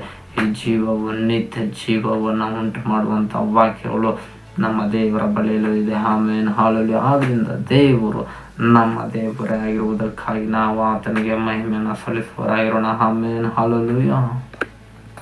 ಹಾಗಾದ್ರೆ ಯೆಹೋವನು ಯಾರು ಎಂಬುದಾಗಿರುವುದಾದರೆ ಸಮಸ್ತವನ್ನ ಸೃಷ್ಟಿಸಿದ ಆತನು ಆಗಿದ್ದಾನೆ. ಆಮೇನ್ hallelujah. Everything created God. Amen. Nishiga Jongcho Yang Hindi Rene. Amen. Hallelujah. ದಾವೀದನು ದೇವರ ಕುರಿತಾಗಿ ಹೇಳಿದನು, ಯೆಹೋವನು ನನ್ನ ಕೃಪನು, ನಾನು ಕೊರತೆ ಪಡೆಯನು. ಹಾಗಾದ್ರೆ ದಾವೀದನು ಹೇಳಿದನು, ನನ್ನ ದೇವರು ನನ್ನ ಕೃಪನು ಎಂಬುದಾಗಿ. Amen hallelujah. ಹಾಗಾದ್ರೆ ಹೊಸ ಒಡಂಬಡಿಕೆಯಲ್ಲಿ ನಮಗೆ ದೇವರ ಆತ್ಮನ ಕೊಟ್ಟಿರುವಂತ ವಾಕ್ಯದಲ್ಲಿ ದೇವರು ಏನ್ ಹೇಳ್ತಾ ಇದ್ದಾನೆ ಕೃಪನ ಕುರಿತು. ಹಾಗೆ ಯೋಹಾನ 10ನೇ ಅಧ್ಯಾಯ 11ನೇ ವಾಕ್ಯವನ್ನ ನಾವೆಲ್ಲರೂ ಓದಿಕೊಳ್ಳುವವರಾಗಿರೋಣ. ಜಾನ್ ಚಾಪ್ಟರ್ 10:11 ಅಲ್ಲಿ ದೇವರು ಸಭೆ ಆತ ನಮ್ಮೆಲ್ಲರ ಸಂಘ ಆತನು ಈ ರೀತಿಯ ಮಾತನಾಡ್ತಾ ಇದ್ದಾನೆ. I am the good shepherd, the good shepherd giveth his life for the sheep. Amen hallelujah. ಯೋಹಾನ 10ನೇ ಅಧ್ಯಾಯ 11ನೇ ವಾಕ್ಯದಲ್ಲಿ ದೇವರಾತ್ಮ ಸದಾದ ನಮ್ಮ ಸಂಗಡ ಈ ರೀತಿಯ ಮಾತನಾಡ್ತಾ ಇದ್ದಾನೆ. ನಾನೇ ಒಳ್ಳೆಯ ಕುರುಬನು ತನ್ನ ಕುರಿಗಳಿಗೋಸ್ಕರ ತನ್ನ ಪ್ರಾಣವನ್ನ ಕೊಡುತ್ತಾನೆಂದು ದೇವರಾತ್ಮನ ಸಭೆಗಳಿಗೆ ಹೇಳುವುದನ್ನು ಕಿವಿಯುಳ್ಳವನು ಕೇಳಲಿ ಎಂಬುದಾಗಿ ಅಂತ ದಕ್ಷಿಣದಲ್ಲಿ ಸಭೆ ಆದ ನಮ್ಮೆಲ್ಲರ ಸಂಗಡ ವಿಶೇಷವಾಗಿ ಮಾತನಾಡ್ತಿದ್ದಾನೆ. ಆಮೇನ್ ಹಲ್ಲೆಲೂಯಾ. ಹಾಗಾದ್ರೆ ಯೆಹೋವನು ನನ್ನ ಕೃಪನು ಎಂಬುದಾಗಿ ದಾವೀದನು ಹೇಳಿದ್ರೆ, ಇಲ್ಲಿ ದೇವರಾದ ಯೇಸು ಕ್ರಿಸ್ತನೇ ಸ್ವತಃ ಆತನೇ ಹೇಳ್ತಾ ಇದ್ದಾನೆ, ನಾನೇ ಒಳ್ಳೆ ಕೃಪನು ಎಂಬುದಾಗಿ. ಆಮೇನ್ ಹಲ್ಲೆಲೂಯಾ. ಹಾಗಾದ್ರೆ ಆ ವಾಕ್ಯಕ್ಕೂ ಈ ವಾಕ್ಯಕ್ಕೂ 100% ಮ್ಯಾಚ್ ಇದೆ. ಆಮೇನ್ ಹಲ್ಲೆಲೂಯಾ. ಹಾಗಾದ್ರೆ ದಾವೀದನು ಕೂಡ ಒಬ್ಬ ರಾಜನೇ, ಯೇಸು ಕ್ರಿಸ್ತನು ಇಲ್ಲಿ ರಾಜನಲ್ಲ, ಆತನು ರಾಜಾದಿ ರಾಜನು, ರಾಜರೆಲ್ಲರಿಗೂ ರಾಜನ. Amen David is only king but Jesus is King of kings. Amen hallelujah. ಹಾಗಾದ್ರೆ ಹಳೆ ಒಡಂಬಡಿಕೆಗೆ ಇಲ್ಲಿ ದೇವರು ಕೃಪನು ಯೆಹೋವನು ಆಗಿ ಕಾಣಿಸ್ಕೊಳ್ತಾನೆ. ಹಾಗಾದ್ರೆ ಅಲ್ಲಿ ದಾವೀದನು ಒಬ್ಬನೇ ಸಾಕ್ಷೀಕರಿಸ್ತಾನೆ, ಯೆಹೋವನು ನನ್ನ ಕೃಪನು ಎಂಬುದಾಗಿ ದೇವರು ಕೊಡ್ತಾ ಹೇಳ್ತಾನೆ. ಆದರೆ ಇಲ್ಲಿ ಹೊಸ ಒಡಂಬಡಿಕೆಯಲ್ಲಿ ಸ್ವತಃ ದೇವರು ಹೇಳ್ತಾ ಇದ್ದಾನೆ, ನಾನೇ ನಿಮ್ಗೆ ಒಳ್ಳೆಯ ಕೃಪನು ಎಂಬುದಾಗಿ. ಆಮೇನ್ ಹಲ್ಲೆಲೂಯಾ. ಹಾಗಾದರೆ ಅಲ್ಲಿ ಕೇವಲ ಕುರುಬನ ಕುರಿತಾಗಿ ಹೇಳಿದ್ರೆ ಇಲ್ಲಿ ಒಳ್ಳೆಯ ಕುರುಬನು ಎಂಬುದಾಗಿ ಆಗುತ್ತೆ. ಹಾಗಾದರೆ ಇಲ್ಲಿ ನಮಗಿರುವಂಥ ಕುರುಬನು ಈತನು ಒಂದೇ ಒಂದು ಕೂಡ ನಮಗೆ ವಿರುದ್ಧವಾಗಿ ಕೆಟ್ಟದನ್ನು ಬಯಸದೇ ಇರುವ ಕುರುಬನು ನಮ್ಮ ಒಳ್ಳೆಯ ಕುರುಬನು ಆಗಿದ್ದಾನೆ. ಆತನೇ ಯೇಸು ಕ್ರಿಸ್ತನಾಗಿದ್ದಾನೆ. ಅದನ್ನು ನಂಬರ್ ಮಾತ್ರ ನಾವು ಕರವನ್ನು ತಟ್ಟುತ್ತಾ ದೇವ್ರ ನಾಮವನ್ನು ಮೇಮೆ ಪಡಿಸುವವರಾಗೋಣ. ಆಮೇನ್ హల్లెలూయా. మన యేసయ్య మనకి మంచి కాపరి అయిన దేవుడు అయిన ఉన్నాడు. Amen hallelujah. हमारा यीशु मसीह हमारा अच्छा परवाह है. Amen hallelujah. ಎನ್ನಲ್ಲ ಮೈಪನ್ ಯೇಸು. Amen hallelujah. ಇಲ್ಲಿ ಅನೇಕ ಬ್ರದರ್ಸ್ ಸಿಸ್ಟರ್ಸ್ ನಮ್ಮೆಲ್ಲರ ಜೀವಿತದಲ್ಲಿ ನಮ್ಮ ಯೇಸು ಕ್ರಿಸ್ತನು ಒಳ್ಳೆಯದನ್ನು ಮಾಡಿದ್ದಾರೆ. ಎಷ್ಟು ಜನರ ಆಮೇನ್ ಅಂತಾರೆ. ಆಮೇನ್ ಹಾಲೆಲೂಯಾ. ಆದರೆ ನಮ್ಮೆಲ್ಲರ ಜೀವಿತದಲ್ಲೂ ನಮ್ಮ ದೇವರು ಒಳ್ಳೆಯದನ್ನು ಮಾಡಿದ್ದಾನೆ. ಹಾಗಾದರೆ ನಮ್ಮ ದೇವರು ನಮಗೆ ಒಳ್ಳೆಯ ಕೃಪನಾಗಿದ್ದಾನೆ. ಆಮೇನ್ ಹಾಲೆಲೂಯಾ. ಒಳ್ಳೆಯ ಕುರುಬನು ತನ್ನ ಕುರುಗಳಿಗೋಸ್ಕರ ಏನು ಮಾಡ್ತಾನೆ, ಪ್ರಾಣವನ್ನು ಬೇಕಾದ್ರೆ ಕೊಡ್ತಾನೆ. ಆಮೇನ್ ಹಾಲೆಲೂಯಾ. ಅದಕ್ಕೆ ಉದಾಹರಣೆ ದಾವಿದನೇ ಆಗಿದ್ದು. ದಾವಿದನು ಕೂಡ ಒಳ್ಳೆ ಕುರುಬನೇ ಆಗಿದ್ದಾನೆ. ಅವನು ಕೂಡ ತನ್ನ ಕುರಿಗಳಿಗೋಸ್ಕರ ಅವರಪ್ಪ ಕುರಿ ಕಾಯಕ್ಕೆ ಬಿಟ್ಬಿಟ್ಟಿದ್ದ. ಅವರಪ್ಪ ಅನೇಕ ಮಕ್ಕಳು ಇದ್ರೂ ಕೂಡ ಯುದ್ಧದಲ್ಲಿ ಎಲ್ಲ ಬಿಡ್ತಿದ್ದ. ಯುದ್ಧದಲ್ಲಿ ಇವರವರು ಶೂರರು ಧೀರರು ಎಲ್ಲ ಹೋಗ್ಬಿಟ್ಟಿದ್ರು. ಆಮೇನ್ ಹಾಲೆಲೂಯಾ. ಆದರೆ ದಾವಿದ ಕೊನೆಯ ಮಗ. ಹಂಗಾಗಿ ಅವನಿನ್ನೂ ಸ್ವಲ್ಪ ಚಿಕ್ಕವನ ವಯಸ್ಸಲ್ಲಿ ಮುಂದೆ ಹೇಳ್ಬಿಟ್ಟು ಅವನನ್ನು ಕುರಿ ಕಾಯಕ್ಕೆ ಬಿಟ್ಬಿಟ್ಟಿದ್ದ. ನೀನು ಇದಕ್ಕೆ ನಾಲ್ಕು ಮುಂದೆ ಕಳ್ಸಬಿಟ್ಟಿದ್ದ. ಆಮೇಲೆ ಹಾಲೆಲೂಯಾ. ನೀನು ಕುರಿ ಕಾಕೊಂಡೆ ಇದ್ಬಿಡಪ್ಪ ಮುಂದೆ ಬಿಟ್ಬಿಟ್ಟಿದ್ದ. ಆಮೇಲೆ ಹಾಲೆಲೂಯಾ. ಆದರೆ ಮುಂದೆ ಒಂದಿನ 11 ಯಾರೂ ಕೂಡ ರಾಜರಾಗಲಿಲ್ಲ. ಆದರೆ ದಾವಿದನೇ ರಾಜ ಆಗಿಬಿಟ್ಟ ಇಸ್ರಾಯೇಲ್ ದೇಶಕ್ಕೆ. ಆಮೇಲೆ ಹಾಲೆಲೂಯಾ. ಹಾಗಾಗಿ ದೇವರು ಪ್ಲ್ಯಾನ್ ಯಾರ ಮೇಲೆ ಇರುತ್ತೋ ಅವ್ರನ್ನ ದೇವ್ರು ಏನು ಮಾಡಬೇಕು ಅದನ್ನು ಮಾಡೇ ಮಾಡ್ತಾನೆ. ಅದನ್ನು ತಡೆ ನಡೆಸೋದಕ್ಕೆ ಅಪ್ಪನಿಂದನೂ ಆಗಲ್ಲ, ಅಣ್ಣಂದ್ರಿಂದನೂ ಆಗಲಿಲ್ಲ, ಯಾರಿಂದನೂ ಆಗಿಲ್ಲ. ಆಗೋದಕ್ಕೂ ಕೂಡ ದೇವ್ರು ಮಾತ್ರ ಬಿಡಲ್ಲ. ಯಾಕಂದರೆ ದೇವ್ರು ಯಾರನ್ನ ಏನು ಮಾಡಬೇಕು ಅದನ್ನು ಮಾಡ್ತಾನೆ, ಮಾಡಿ ಮುಗಿಸ್ತಾನೆ. ಆಮೇಲೆ ಹಾಲೆಲೂಯಾ. ಅದಂತೆ ದಾವಿದನು ಒಳ್ಳೆಯ ಕುರುಬನಾಗಿ ಅವನು ಕುರಿಗಳನ್ನು ತಿಂದು ಬಿಡೋಣ ಅಂದ ಸಿಂಹಗಳು ತೋಳಗಳು ಇವೆಲ್ಲ ಬರ್ತಿದ್ರು ಕೂಡ ಅವನು ಸಿಂಹಕ್ಕೂ ತೋಳಕ್ಕೂ ಯಾವುದಕ್ಕೂ ಕೂಡ ಭಯಪಡ್ದೆ. ಸಿಂಹಗಳನ್ನೇ ಅದರ ಗದ್ದ ಹಿಡಿದು ಸಿಗ್ದು ಹಾಕ್ಬಿಡ್ತಿದ್ದ. ಸಿಂಹಗಳನ್ನೇ ಸಾಯಿಸ್ಬಿಟ್ಟಿದ್ದಾನೆ. ಆಮೇಲೆ ಹಾಲೆಲೂಯಾ. ಹೋದರೆ ದಾವಿದನು ದೇವರಲ್ಲಿ ಬಲವಾಗಿ ನಿಂತವನಾಗಿದ್ದನು. ಹಾಗಾಗಿ ದಾವಿದನ ಸಂಗಡ ದೇವರಿದ್ದನು. ಆಮೇಲೆ ಹಾಲೆಲೂಯಾ. ಹಾಗಾಗಿ ದಾವಿದನು ಕೂಡ ತನ್ನ ಕುರಿಗಳಿಗೋಸ್ಕರ ಪ್ರಾಣವನ್ನು ಕೂಡ ಅವನು ಲೆಕ್ಕಕ್ಕೆ ತೆಗೆದುಕೊಳ್ಳದೆ ಪ್ರಾಣ ಕೊಡೋಕ್ಕೂ ನಾನು ಕೂಡ ರೆಡಿ ಎಂಬುದಾಗಿ ಹೇಳಿ ಆ ಸಿಂಹಗಳ ವಿರುದ್ಧವಾಗಿ ಕಾದಾಡ್ತಿದ್ದ. ಅದ್ರ ಜೊತೆಗೆ ಫೈಟ್ ಮಾಡ್ತಿದ್ದ. ಆಮೇಲೆ ಹಾಲೆಲೂಯಾ. ಸಿಂಹಗಳನ್ನೇ ಸಾಯಿಸ್ಬಿಡ್ತಿದ್ದ. ಹಾಗಾದರೆ ದಾವಿದನು ಕೂಡ ಒಳ್ಳೆಯ ಕುರುಬನೇ ಆಗಿದ್ದಾನೆ. ಹಾಗಾದರೆ ಯೇಸು ಕ್ರಿಸ್ತನು ಅದಕ್ಕಿಂತಲೂ ಶ್ರೇಷ್ಠ ಕುರುಬನು ನಮ್ಮ ಯೇಸು ಕ್ರಿಸ್ತನಾಗಿದ್ದಾನೆ. ಆಮೇಲೆ ಹಾಲೆಲೂಯಾ. ಹಾಗಾದರೆ ದಾವಿದನಲ್ಲಿ ಕುರಿಗೋಸ್ಕರ ಏನು ಪ್ರಾಣ ಏನು ಕೊಡಲಿಲ್ಲ. ಆದರೆ ಇಲ್ಲಿ ಇರುವಂಥ ಯೇಸು ಕ್ರಿಸ್ತನು ನಿಜವಾದ ಕುರುಬನು. ಈತನು ನನಗಾಗಿ ನಿನಗಾಗಿ ಲೋಕದ ಎಲ್ಲ ಸಮಸ್ತ ಕುಲ ಭಾಷೆ ಜಾತಿ ಜನಾಂಗದ ಎಲ್ಲ ಜನರಿಗೋಸ್ಕರ ಈತನು ಪ್ರಾಣವನ್ನು ಕೊಟ್ಟಂಥ ಒಳ್ಳೆಯ ಕುರುಬನಾಗಿದ್ದಾನೆ. ಅದನ್ನು ನಂಬರ್ ಮಾತ್ರ ನಾವು ಕುರುಬನ ತಟ್ಟುತ್ತಾ ದೇವರ ನಾಮವನ್ನು ಮಹಿಮೆಪಡಿಸುವವರಾಗಿರೋಣ. ಆಮೇನ್ ಹಾಲೆಲೂಯಾ. ಆದ್ರಿಂದಲೇ ನಾವು ಕೂಡ ಘಂಟಾಘೋಷವಾಗಿ ಹೇಳ್ತೀವಿ, ಯೇಸು ಕ್ರಿಸ್ತನು ನನ್ನ ಒಳ್ಳೆಯ ಕುರುಬನು ಎಂಬುದಾಗಿ. ಆಮೇಲೆ ಅಕ್ಕಪಕ್ಕದಲ್ಲಿರೋ ಕೂಡ ಕೈಕೋಟೆಯಲ್ಲಿ ಯೇಸು ಕ್ರಿಸ್ತನು ನನ್ನ ಒಳ್ಳೆಯ ಕುರುಬನು ಎಂಬುದಾಗಿ. Amen hallelujah. ಹಾಗಾದರೆ ಯೇಸು ಕ್ರಿಸ್ತನು ನಮಗೆ ಒಳ್ಳೆಯ ಕುರುಬನಾಗಿದ್ದಾನೆ. Jesus is my good shepherd. Amen hallelujah. ಇಂತಹ ಒಳ್ಳೆಯ ಕುರುಬನನ್ನು ಹೊಂದಿರುವಂಥ ಕೃಪೆಯನ್ನು ದೇವರೇ ನಮಗೆ ಕೊಟ್ಟಿರುವುದಕ್ಕಾಗಿ ನಾವು ದೇವರಿಗೆ ಸ್ತೋತ್ರವನ್ನು ಸಲ್ಲಿಸಬೇಕು. ಆಮೇನ್. ಲೋಕದವ್ರು ಹೇಳ್ತಾರೆ ಅವರು ಬಿಳಿಯರ ದೇವರು ಎಂಬುದಾಗಿ. ಆಮೇಲೆ ಯೇಸು ಕ್ರಿಸ್ತನು ಏನು ಬಿಳಿಯನೂ ಅಲ್ಲ ಕಪ್ಪನೂ ಅಲ್ಲ. ಆತನು ಇಸ್ರಾಯೇಲ್ ದೇಶದಲ್ಲಿ ನಮ್ಮಂತೆ ನಿಮ್ಮಂತೆ ಕಂದು ಬಣ್ಣದ ವ್ಯಕ್ತಿನೇ ಆಗಿರ್ಬೋದು. ಆಮೇಲೆ ಹಾಲೆಲೂಯಾ. ಯಾಕಿದ್ರೆ ಆತನು ಗ್ರೀಕ ದೇಶದಲ್ಲಿ ಏನು ಜನಿಸಲಿಲ್ಲ. ಆಮೇಲೆ ಅದರಿಂದ ಆತನು ಕಂದು ಬಣ್ಣದವನೇ ಆಗಿರ್ಬೋದು. ಆಮೇಲೆ ಹಾಲೆಲೂಯಾ. May be. ಹಾಗಾದರೆ ಯೇಸು ಕ್ರಿಸ್ತನು ಎಲ್ಲರ ದೇವರಾಗಿದ್ದಾನೆ. ಎಲ್ಲ ಬಣ್ಣದ ಮನುಷ್ಯರನ್ನು ಪ್ರೀತಿಸುವಂಥ ದೇವರಾಗಿದ್ದಾನೆ. ಅದರಿಂದ ಯೇಸು ಕ್ರಿಸ್ತನು ಹೇಳ್ತಾನೆ, ನಾನು ಎಲ್ಲರನ್ನ ಪ್ರೀತಿಸುವವನಾಗಿದ್ದೇನೆ. ಅದರಂತೆ ಯೇಸು ಕ್ರಿಸ್ತನು ಕೂಡ ತನ್ನ ಮಕ್ಕಳಾದ ನಮ್ಮೆಲ್ಲರೂ ಕೊಡುವಂಥ ಆಜ್ಞೆಯಲ್ಲಿ 2ನೇ ಆಜ್ಞೆ, ನಿನ್ನ ನೆರೆಹೊರೆಯವರನ್ನೆಲ್ಲ ನಿನ್ನಂತೆ ನೀವು ಪ್ರೀತಿಸಬೇಕು ಎಂಬುದಾಗಿ. ಆಮೇಲೆ ಹಾಲೆಲೂಯಾ. ಇಂಥ ಆಜ್ಞೆಯನ್ನು ಕೊಟ್ಟ ದೇವರು ಈ ಜಗತ್ತಿನಲ್ಲಿ ಯಾವ ದೇವರು ಕೂಡ ಇಲ್ಲ. ಆಮೇಲೆ ಹಾಲೆಲೂಯಾ. ನಮ್ಮ ದೇವರೇ, ಎಲ್ಲ ದೇವರುಗಳಿಗಿಂತಲೂ ಉನ್ನತನಾದ ದೇವರಾದ ನಂಬುವರು ಮಾತನಾಡಕರಂತ ದೇವರು ನಮ್ಮನ್ನು ಮಹಿಮೆ ಪಡಿಸುವವರಾಗಿರೋಣ. Amen, hallelujah. ಹಾಗಾದ್ರೆ ನಮ್ಮ ದೇವರು ನಮ್ಗೆ ಒಳ್ಳೆ ಕೃಪನಾಗಿದ್ದಾನೆ. ನಮಗೋಸ್ಕರ ಪ್ರಾಣವನ್ನೇ ಕೊಟ್ಟಂತ ದೇವರು ಆತನೇ ಒಬ್ಬನೇ ಆಗಿದ್ದಾನೆ. Amen, hallelujah. ಲೋಕದವರು ಯಾರು ಕೂಡ ನಮಗೋಸ್ಕರ ಪ್ರಾಣ ಕೊಡಲಿಲ್ಲ, ಯಾರು ಕೂಡ ನಮಗೋಸ್ಕರ ಒಳ್ಳೆಯ ಕಾರ್ಯಗಳನ್ನು ಕೂಡ ನಮ್ಮ ಜೀವಿತದಲ್ಲಿ ಮಾಡಿಕೊಡ್ಲಿಲ್ಲ. ನಾವು ಇದು ಹೆಲ್ಪ್ ಮಾಡ್ತೀವಿ, ಅದು ಹೆಲ್ಪ್ ಮಾಡ್ತೀವಿ ಅಂದರೆ ಅನೇಕರು ಹೇಳ್ಬೋದು. ಆದರೆ ಒಂದು ಮಾಡ್ತಾರೆ, ಎರಡನೇದು ಅಯ್ಯೋ ಅವ್ರಿಗೆ ಅದೇ ಮಾಡಿಕೊಟ್ಟಿದ್ದೆ ಹೆಚ್ಚು, ಇನ್ನೊಂದೆಲ್ಲಿ ಮಾಡಿಕೊಡೋಣ ಬಿಡಿ ಎಂಬುದಾಗಿ ಬಿಟ್ಬಿಡ್ತಾರೆ. ಆಮೇಲೆ ಲೋಕದಲ್ಲಿ ಯಾವ ಗೌರ್ಮೆಂಟ್ಗಳು ಬಂದರೂ ಅಷ್ಟೇ, ನಾವು ಅದು ಮಾಡ್ಕೊಡ್ತೀವಿ, ಇದು ಮಾಡ್ಕೊಡ್ತೀವಿ ಎಂಬುದು ಎಲ್ಲ ಸ್ಟಾರ್ಟಿಂಗಲ್ಲೆಲ್ಲ ಹೇಳ್ತಾರೆ. ಕೆಲವೊಂದು ಮಾಡಿಬಿಡ್ತಾರೆ, ಕೆಲವೊಂದು ಮಾಡೋದೇ ಇಲ್ಲ. ಇನ್ನು ಮಿಕ್ಕಿದ್ದು ನೀವೇ ಮಾಡ್ಕೊಳ್ಳಿ ಅಂತ ಬಿಟ್ಬಿಡ್ತಾರೆ. ಆಮೇಲೆ ಆದರೆ ನಮ್ಮ ದೇವರು ಹಾಗೆ ಏನು ನಮಗೋಸ್ಕರ ಯಾವುದು ಬಿಡಲಿಲ್ಲ. ನಾನು ಇಷ್ಟೊಂದು ಮಾಡಿದ್ದೀನಪ್ಪ, ನಾನು 90% ಮಾಡಿದ್ದೀನಿ, ಇನ್ನೊಂದು 10% ಏನು ಮಾಡು ಎಂಬುದಾಗಿ ಆತನೆಲ್ಲೂ ಹೇಳಿಲ್ಲ. ಆಮೇಲೆ ಆತನ 100% ಶಿಲುಬೆಯಲ್ಲಿ ನಮಗೋಸ್ಕರ ಏನೇನೆಲ್ಲ ಮಾಡಬೇಕು ಆತನೆಲ್ಲವನ್ನು ಮಾಡಿ ಮುಗಿಸ್ತ. ಅದರಿಂದ ಶಿಲುಬೆಯಲ್ಲಿ ಇದ್ದಾಗಲೇ ಅಂತಾನೆ, ಐ ಆಮ್ ಫಿನಿಶ್ ಎವ್ರಿಥಿಂಗ್, ನಾನು ಎಲ್ಲವನ್ನ ಮಾಡಿ ಮುಗಿಸ್ಬಿಟ್ಟಿದ್ದೇನೆ ಎಂಬುದಾಗಿ. ಆಮೇಲೆ ಹಲ್ಲೆಲೂಯಾ. చెప్తాడు ఆ శిలువలో నేను మీకోస్కర అంత చేసి ಮುಗಿಂచేసాను. ಆಮೇನ್, ಹಲ್ಲೆಲೂಯಾ. ಆದರೆ ಯೇಸು ಕ್ರಿಸ್ತನು ಎಲ್ಲವನ್ನ ಮಾಡಿ ಮುಗಿಸ್ಬಿಟ್ಟಿದ್ದಾನೆ. ಆಮೇನ್, ಹಲ್ಲೆಲೂಯಾ. ಆದ್ದರಿಂದ ಆತನು ನಮಗೆ ಒಳ್ಳೆಯ ಕೃಪನಾಗಿದ್ದಾನೆ. ಆಮೇನ್, ಹಲ್ಲೆಲೂಯಾ. ಆದ್ದರಿಂದ ಈ ಒಳ್ಳೆಯ ಕೃಪನು ನಮಗಿರುವಾಗ ಈ ಒಳ್ಳೆಯ ಕೃಪನ ಕುರಿತಾದಂಥ ಸುವಾರ್ತೆಯನ್ನು ನಾವು ಅನೇಕರಿಗೆ ಹೇಳುವವರಾಗಿರ್ಬೇಕು.